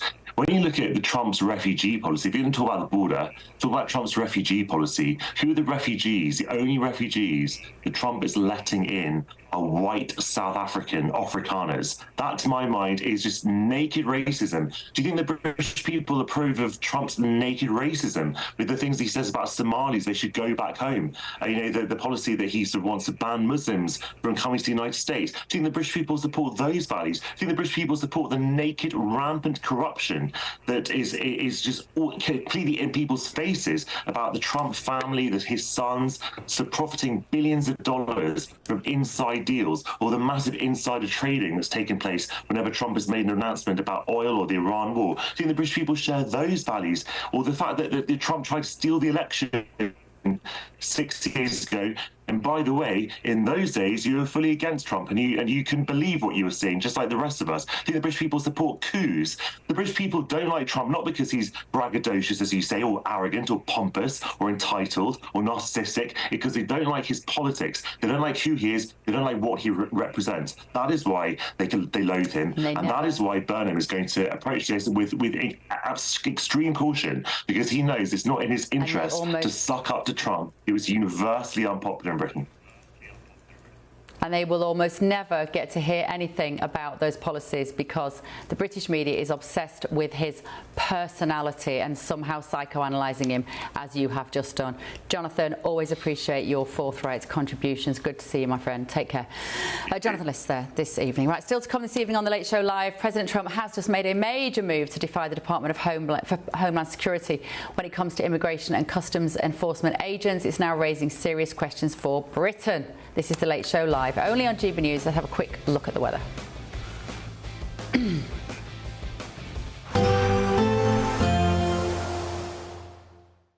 Expect warm spells with the odd rude interruption. Box Boilers sponsors the weather on GB News.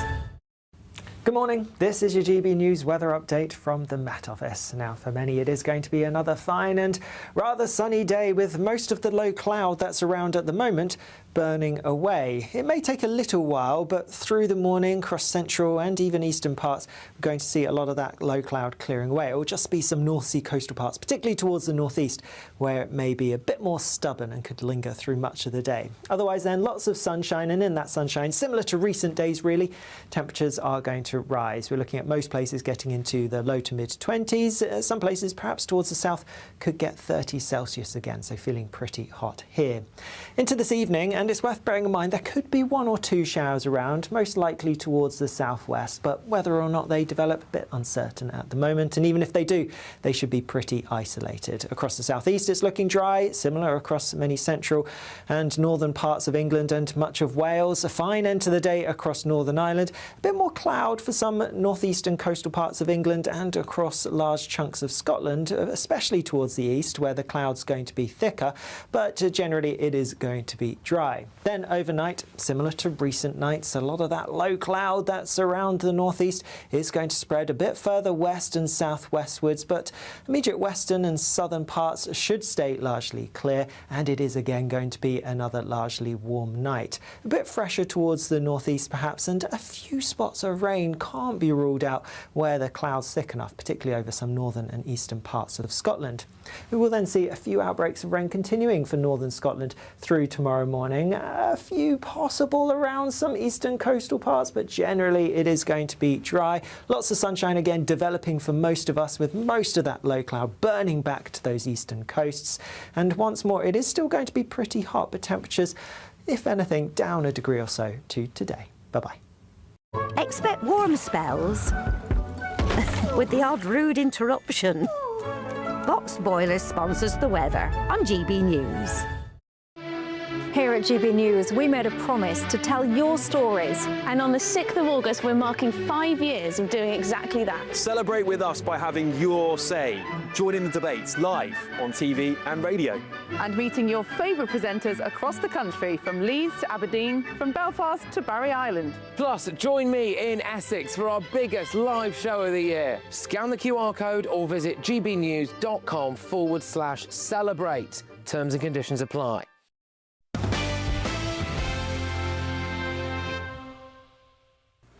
Welcome back. So President Trump has said that agents working for the US Immigration and Customs Enforcement should not give up traffic stops. The president's intervention comes after ICE agents were told to halt most vehicle stops nationwide immediately. That's following 2 fatal shootings in Texas and Maine that involved ICE officers. Trump's border czar, Tom Homan, said the move would be brief to allow leadership to conduct a short-term review following the shootings. Previously, figures within Reform UK and the Conservative Party have promised to replicate the ICE-style method to tackle a legal migration problem in Britain. But, go ahead. And yes, this is a national emergency. That's why, upon winning the next election, a Reform government will launch an emergency programme to track down, detain and deport all illegal migrants in the United Kingdom. The recent spate of fatal shootings involving officers in the US, is it time to rethink plans for a UK version of ICE? With me now is former FBI agent James Hamilton. Good evening to you, James. What do you learn from these fatal shootings that involve ICE agents, and can you give us a little bit of a sense of the context in which these have happened? Yeah, hey, good to see you. Thanks for having me. Very dangerous part of what we do. I'm not surprised by it. Certainly, we've seen it before in Minnesota, and ICE does a lot of interdictions in and around vehicles, so that does lead to these types of situations. Not surprised by it, and Holman saying that they would kind of stand down for a second to look at the training and look at the policy is appropriate. It's what we call a stand down. But certainly, these last 2 are terribly difficult because both of the individuals were not the ones that ICE was looking for. So, we got a problem. Yeah, just to be clear on that, because one would assume when you hear these headlines that individuals have been shot, given in the event of an ICE raid, you presume it's the guy they were looking for.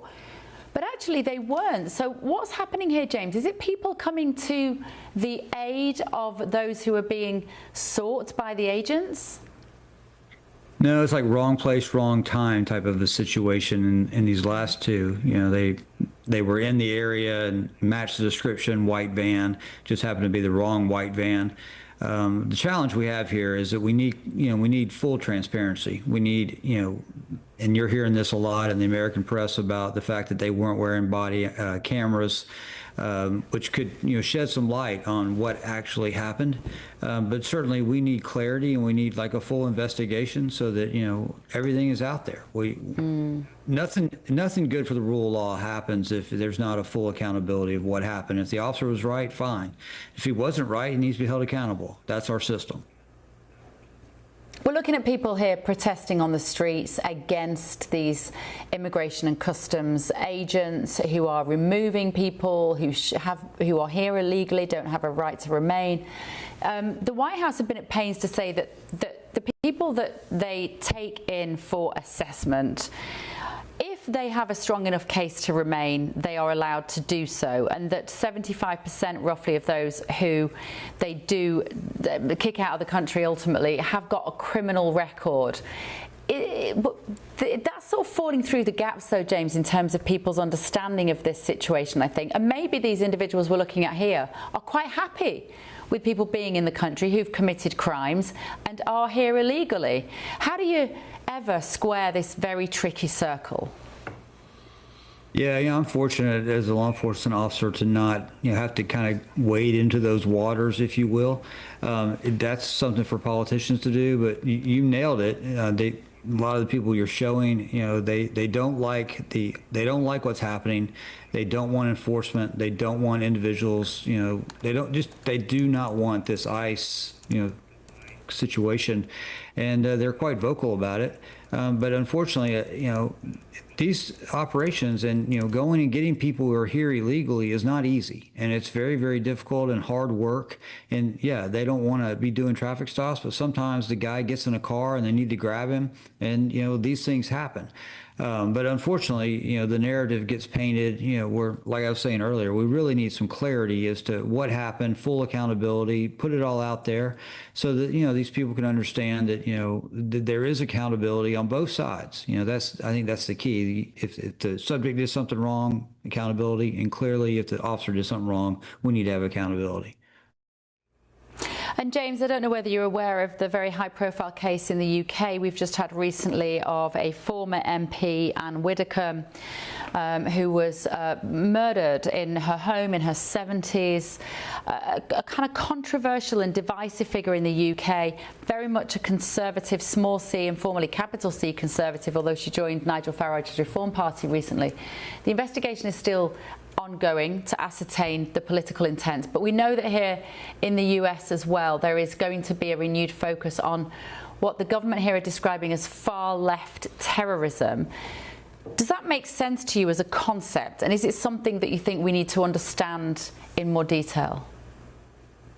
Well, it makes sense in concept or in theory. I am familiar with the case, and I really have a challenge with individuals that try to explain away that type of violence.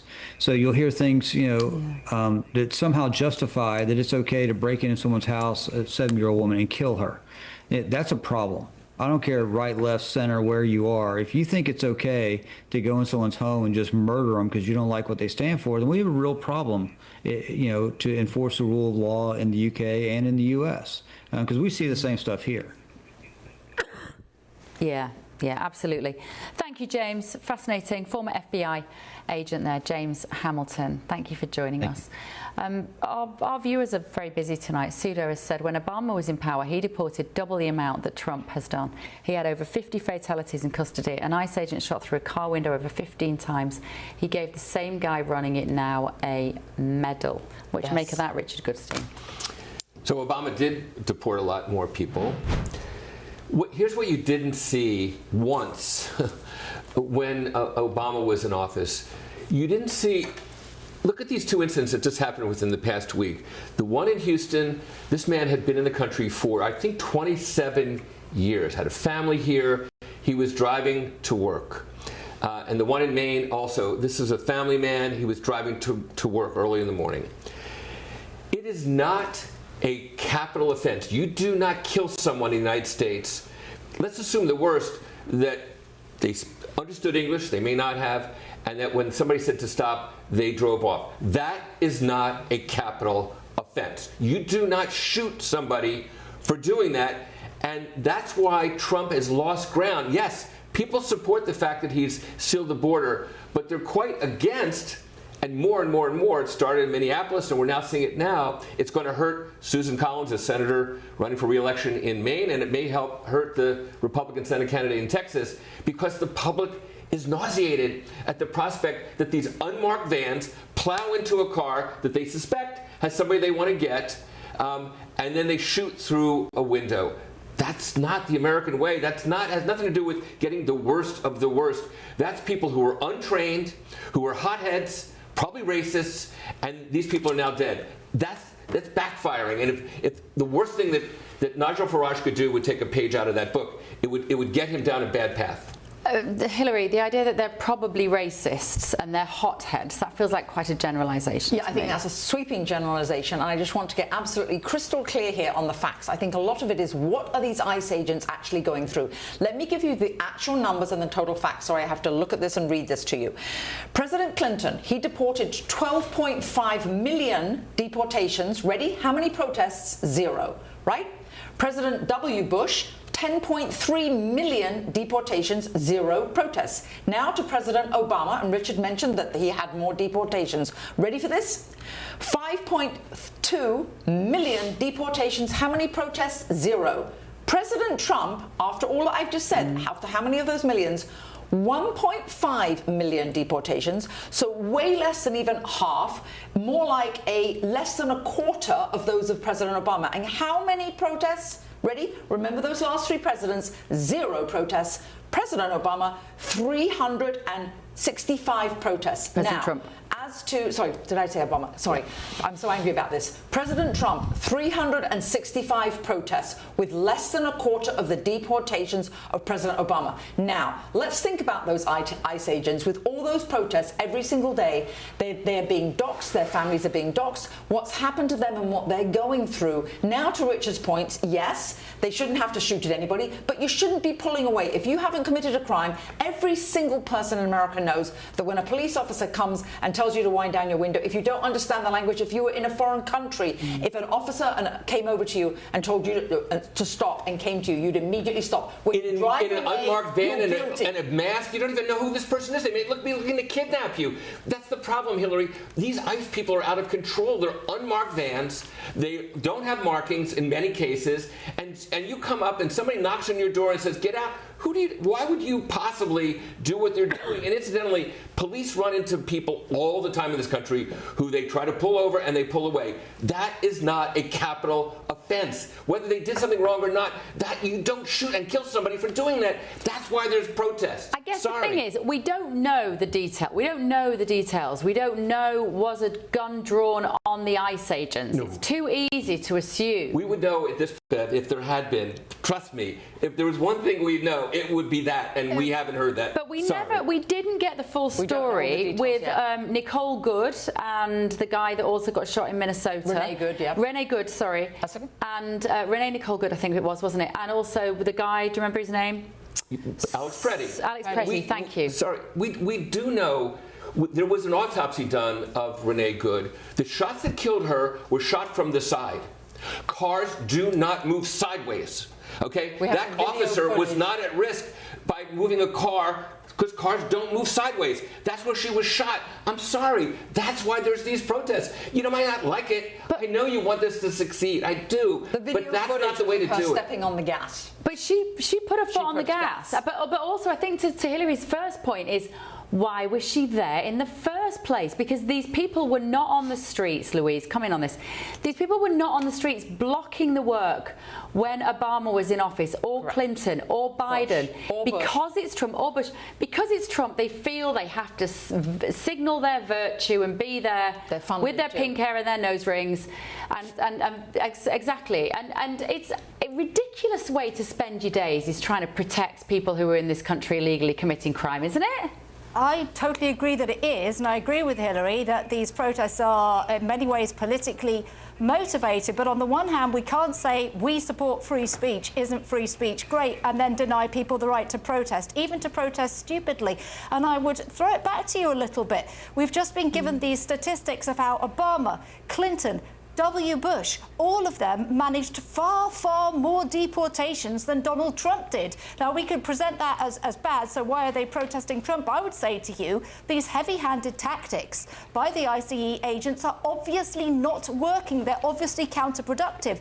President Trump wants to secure the border, and he has done a tremendous job in securing the southern border. There's no question about that. But these ICE agents aren't getting the job done for him. When you say Obama deported so many more people, isn't that what Trump wants to do? And it's not happening with ICE. I would also say that a reason that I don't know about these two guys, first of all, to be law enforcement and respect law enforcement, the vehicles have to be marked. I think we could all agree with that. You don't know who's stopping you. You have to know it's a law enforcement agent in order to obey them. And also in Minnesota and elsewhere, ICE agents are killing not illegal immigrants, but US citizens. And immigration, that was a hugely popular issue for President Trump, is a bit less popular now because people don't approve of these heavy-handed tactics by ICE, which, as we've just heard, are absolutely failing to get the numbers of deportations that even the very left-wing President Obama managed. We heard it was, what, less than half. Is that what President Trump wants? I'd say sometimes less is more, and a little bit of a less heavy hand by ICE might actually give you more deportations, as happened under these left-wing presidents. Christo, come in on this. Okay, just I'll be really quick. I think that basically this is an issue. There are many things that are true at the same time with this. It is a good idea to try and deport people who shouldn't be in the country, but this is not being executed in the best way. That appears to be the issue here. They need to be made known to the people who they are stopping. Perhaps some of these agents need to be a little less heavy-handed, but the concept of what they are trying to do is correct. They need to make sure that they execute, though, not execute literally, but execute the actual mission in the best possible way and in the safest possible way. And you know, our inbox tonight is saying people are saying we would like some ice. You know, that's what a lot of people are saying here. And when Jonathan List was on here saying, you know, the Brits wouldn't want President Trump, I can't tell you how many people have been messaging this evening to say, you're wrong, Jonathan. There's so much of what President Trump is doing that we would like. What are we going to see from Monday, do you think, Hillary, when Burnham is in? Oh, what are we going to see when Andy Burnham is in? I can tell you right now, it's going to be a continuation of the current policies that we've already had. I don't see any major U-turns, except for we are, of course, going to have a sort of remote 10 Downing Street in the north. As he said, he wants to obviously decentralize the power center, decentralize the political center, so it will be going up north. Are you waiting with bated breath, Richard, to see our new Prime Minister? 2 data points. Mark Carney stood up to Trump, and he's the single most popular kind of head of state certainly in the Western Hemisphere. And Zoran Mamdani, somehow or other, even though he's been labeled a communist, has become buddy-buddy with Trump. I don't know how he pulled it off, so I don't know Burnham well enough to know what he's capable of, but I'm just saying I wouldn't necessarily say it's hopeless. No. Louise, what do you think we're going to see from Monday? Look, I have heard it said by people on the other side of the political fence, for example, Nadine Dorries, that actually Andy Burnham is very likeable in person, and I hope he is. Because although it's absolutely true that Trump is not popular at all in Great Britain, whether you think he should be or not, the polling is absolutely clear on that. Nonetheless, he is in charge of the world's only hyperpower. And if we don't want the United States to pull out of NATO, we've got to listen to him. When he says that we should be spending more on our defence to rise up to our NATO commitments, Trump is absolutely right. right. So I hope Burnham doesn't put his domestic political advantage by going after Trump over the interests of the country. We have to recognise that the United States is our overall protector, and we have to understand that if we want to save NATO, he needs to be nice to Trump. Okay, can I be very quick? We're going to get tax rises and more mentions of buses. That's all we're going to get. Christo, thank you for sticking up for me and sitting in my place tonight, Christo, when I was stuck on the side of the road. Louise, thank you. Richard, Hillary, thank you for keeping the ship afloat. I'll see you all tomorrow night. Night-night. Today, clouds overhead. Total zen within. Boxed Solar sponsors the weather on GB News. Good morning. This is your GB News weather update from the Met Office. Now, for many, it is going to be another fine and rather sunny day with most of the low cloud that's around at the moment burning away. It may take a little while, but through the morning, across central and even eastern parts, we're going to see a lot of that low cloud clearing away. It will just be some North Sea coastal parts, particularly towards the northeast, where it may be a bit more stubborn and could linger through much of the day. Otherwise then, lots of sunshine, and in that sunshine, similar to recent days really, temperatures are going to rise. We're looking at most places getting into the low to mid-20s. Some places, perhaps towards the south, could get 30 Celsius again, so feeling pretty hot here. Into this evening, and it's worth bearing in mind there could be 1 or 2 showers around, most likely towards the southwest, but whether or not they develop, a bit uncertain at the moment, and even if they do, they should be pretty isolated. Across the southeast it's looking dry, similar across many central and northern parts of England and much of Wales. A fine end to the day across Northern Ireland, a bit more cloud for some northeastern coastal parts of England and across large chunks of Scotland, especially towards the east where the cloud's going to be thicker, but generally it is going to be dry. Then overnight, similar to recent nights, a lot of that low cloud that's around the northeast is going to spread a bit further west and southwestwards, but immediate western and southern parts should stay largely clear, and it is again going to be another largely warm night. A bit fresher towards the northeast perhaps, and a few spots of rain can't be ruled out where the cloud's thick enough, particularly over some northern and eastern parts of Scotland. We will then see a few outbreaks of rain continuing for northern Scotland through tomorrow morning. A few possible around some eastern coastal parts, but generally it is going to be dry. Lots of sunshine again developing for most of us, with most of that low cloud burning back to those eastern coasts. And once more, it is still going to be pretty hot, but temperatures, if anything, down a degree or so to today. Bye-bye. Today, clouds overhead. Total zen within. Boxed Solar sponsors the weather on GB News.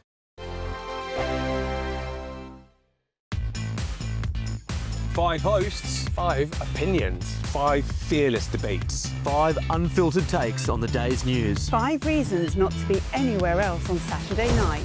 This is the Saturday 5. You got me. You got me good there. Britain's biggest Saturday night TV show. It's not a bad brand. Yeah. Uncensored. Very, very racy tonight. On the unpredictable. What does she say? Can you translate it for us? And always entertaining. And how can a country go from being led by William Wallace Saturday nights from 6 p.m. only on GB News. The People's Channel. Britain's news channel. You're going to want to stay tuned, trust me. Do you trust what you're being told? Good, because neither do I. Those are just facts. I'm Alex Armstrong, and on my show, we'll expose the spin. Well, I want to answer that, because you didn't let me last time, because you always speak over me. The broken promises. To deny that is denying the truth. And the hypocrisy. Needs to stop. You think we can allow? Politics, policy, parliament.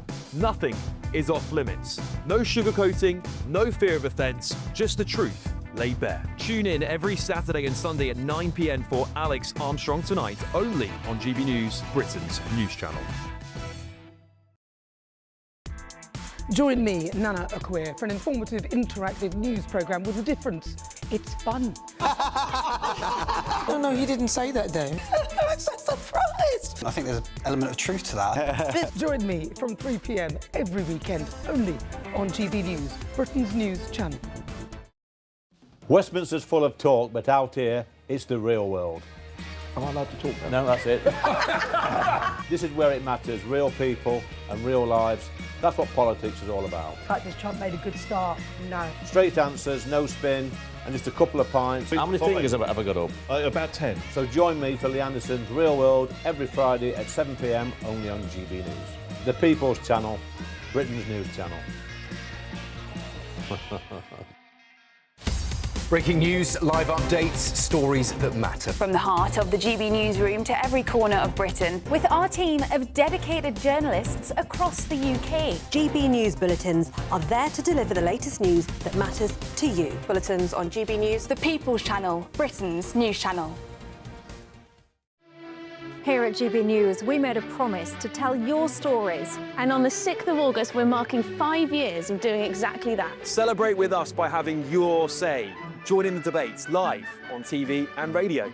And meeting your favourite presenters across the country, from Leeds to Aberdeen, from Belfast to Barry Island. Plus, join me in Essex for our biggest live show of the year. Scan the QR code or visit gbnews.com/celebrate. Terms and conditions apply. The GB News audience is different, it's unique, because they see through the nonsense. We want to debate with each other, we want to listen and maybe learn. We have a chat. That's what we do. We try and have a chat. They'll watch my programme while they're eating their tea. They'll watch breakfast while they're busy getting their kids ready for school. We want to hear what matters to you. What is news for you? And what's brought you out here today? What are the biggest issues affecting this particular area? The audience are the best thing about GB News. Their friends, their family. They're people who need to have their voices heard. They're passionate about the channel. They're passionate about what they believe in. The one thing about GB News is you get a chance to speak. Talk to me about why so many people have gathered here today. Do you want to say something back in return? The GB News audience is what makes GB News special. It's incredible to see. They shape our programmes, they shape our output, and they shape our channel. That's what makes us the fearless champion of Britain.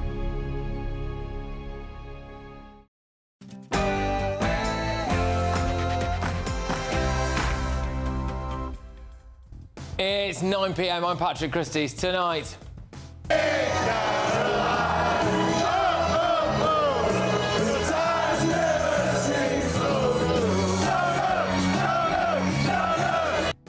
England take on Argentina in the World Cup semi-final.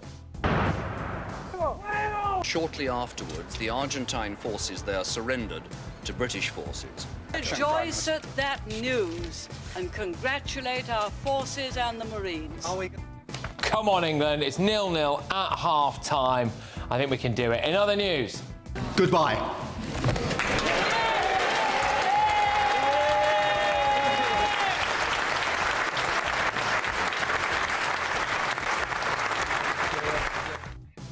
Absolutely sickening. Starmer got a standing ovation today, and the Oscar goes to...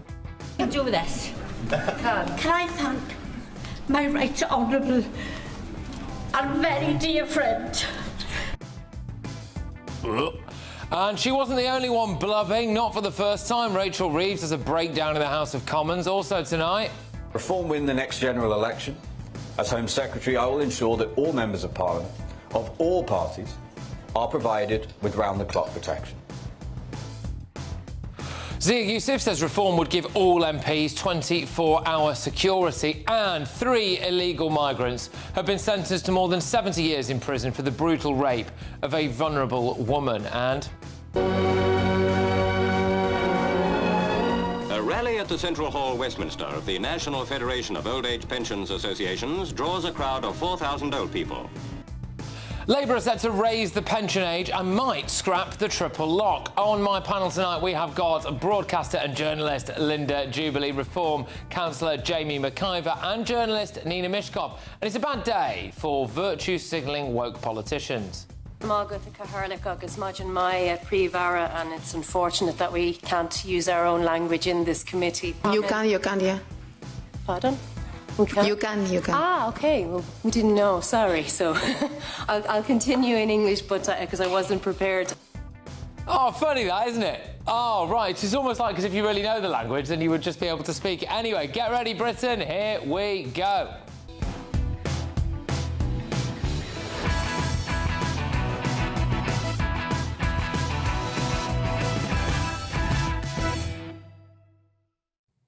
Come on, England. Next.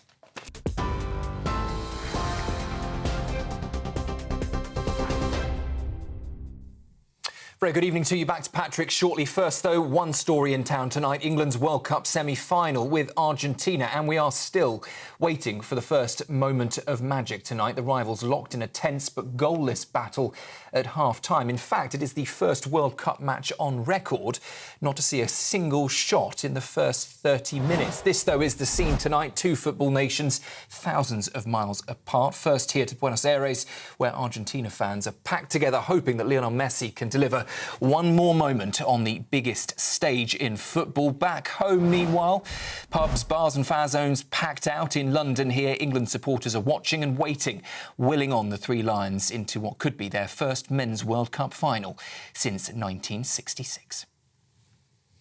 Also tonight, Sir Keir Starmer has said that Britain must do more to defend democracy following the murder of Anne Widdecombe.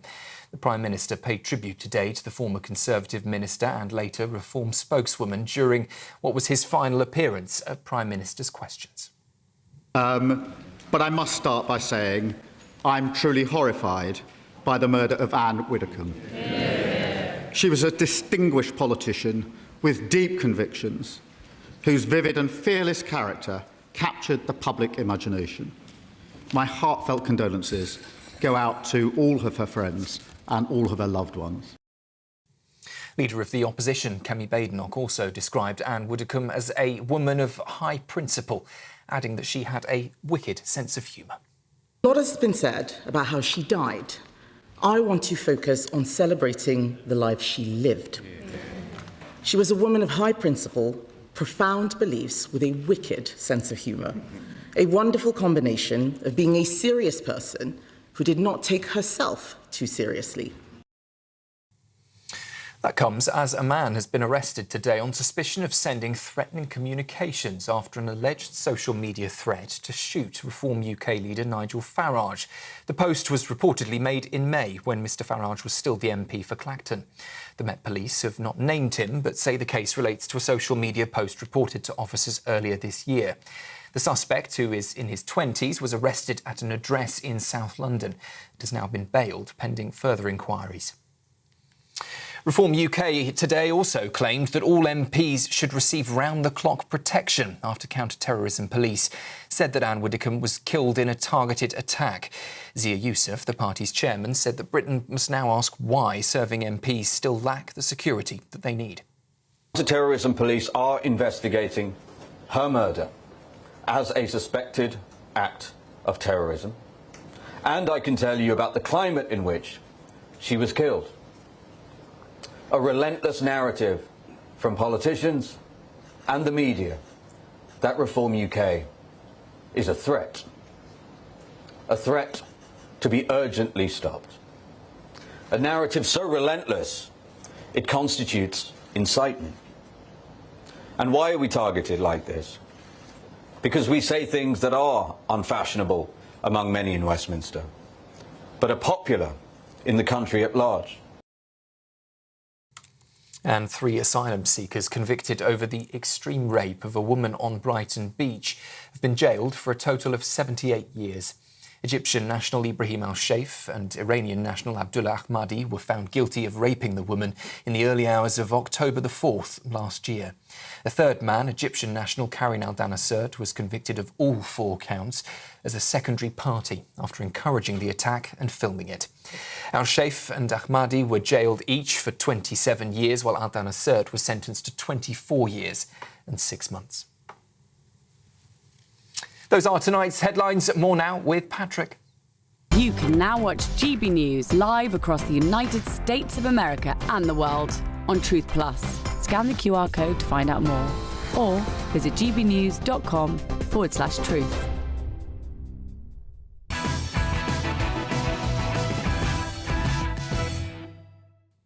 Well, good evening, everybody. Look, very shortly, we're going to be taking you over to the United States of America and keeping you up to date with how England are getting on against Argentina with our chief US correspondent, Ben Leo. But before we do that, very serious matters happening here at home, because today, 3 illegal immigrants who had already been refused asylum were sentenced for the brutal rape of a vulnerable woman on Brighton Breach.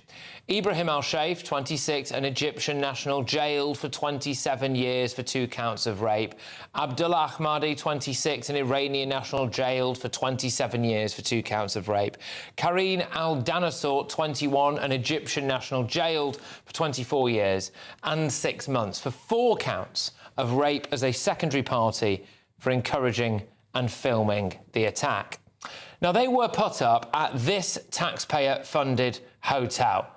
Britain literally rolled out the red carpet for these violent foreign rapists who all came to Britain on small boats. 2 of them were actually on the same small boat.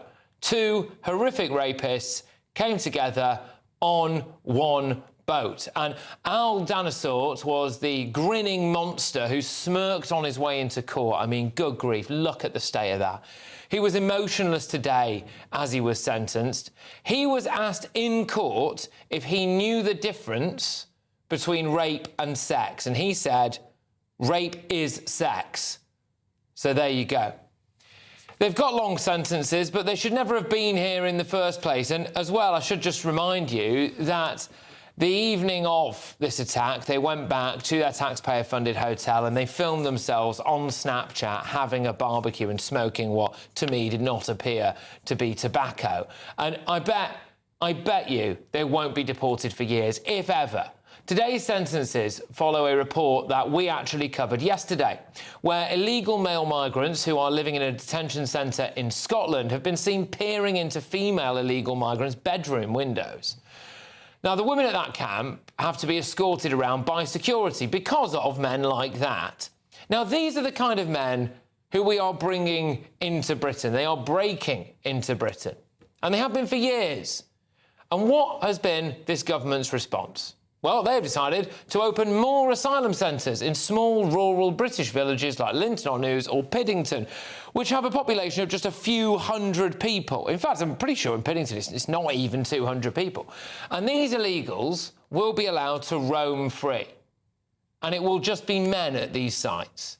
The government also announced that it is expanding the use of the Crowborough military barracks in Sussex, where locals now have to do patrols to help keep, especially women and girls, safe, where groups of illegals hang around in the town centre and in parks, and where property prices have now predictably gone through the floor.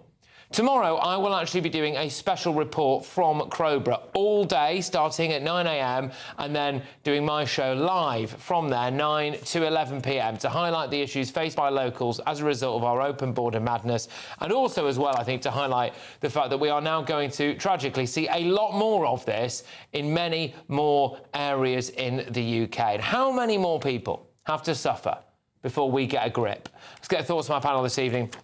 We are joined this evening by Linda Jubilee, journalist and broadcaster. We've also got Jamie McIver, Reform UK councillor. And we are also joined by Nina Mishkov, broadcaster and journalist. Thank you very, very much for joining us. So, look, yeah, Linda, I'll start with you. I mean, first things first, OK, these 3 vile individuals have got lengthy sentences, OK, but they shouldn't have even been here, should they? They were all already refused asylum. Absolutely true. By the way, I think they all should have got life. Yeah, well, I think, you know, I've covered many court cases in Crown Court and at the Old Bailey. This is one of the worst rapes I have ever heard of. Some of the details of what went on that beach and under the cover of darkness, you could not repeat, even past the watershed, on television. Yeah. So certainly this should never have happened. These people should not be here. Really, I would prefer to see them deported now. I don't think the taxpayer should be paying for them to be in prison for the next 24 to 27 years. But I don't think anything will be done about that. I was encouraged by the judge, who was very specific in her condemnation of these 3, very specifically went outside the sentencing guidelines, I believe, which is a very good sign. Yeah. But we still have the problem, and I tell you, it's the problem of men-only hotels, men-only barracks. I'm not joking. I've been in some of those hotels when the Afghans came over, and I know that even Afghan girls inside the hotel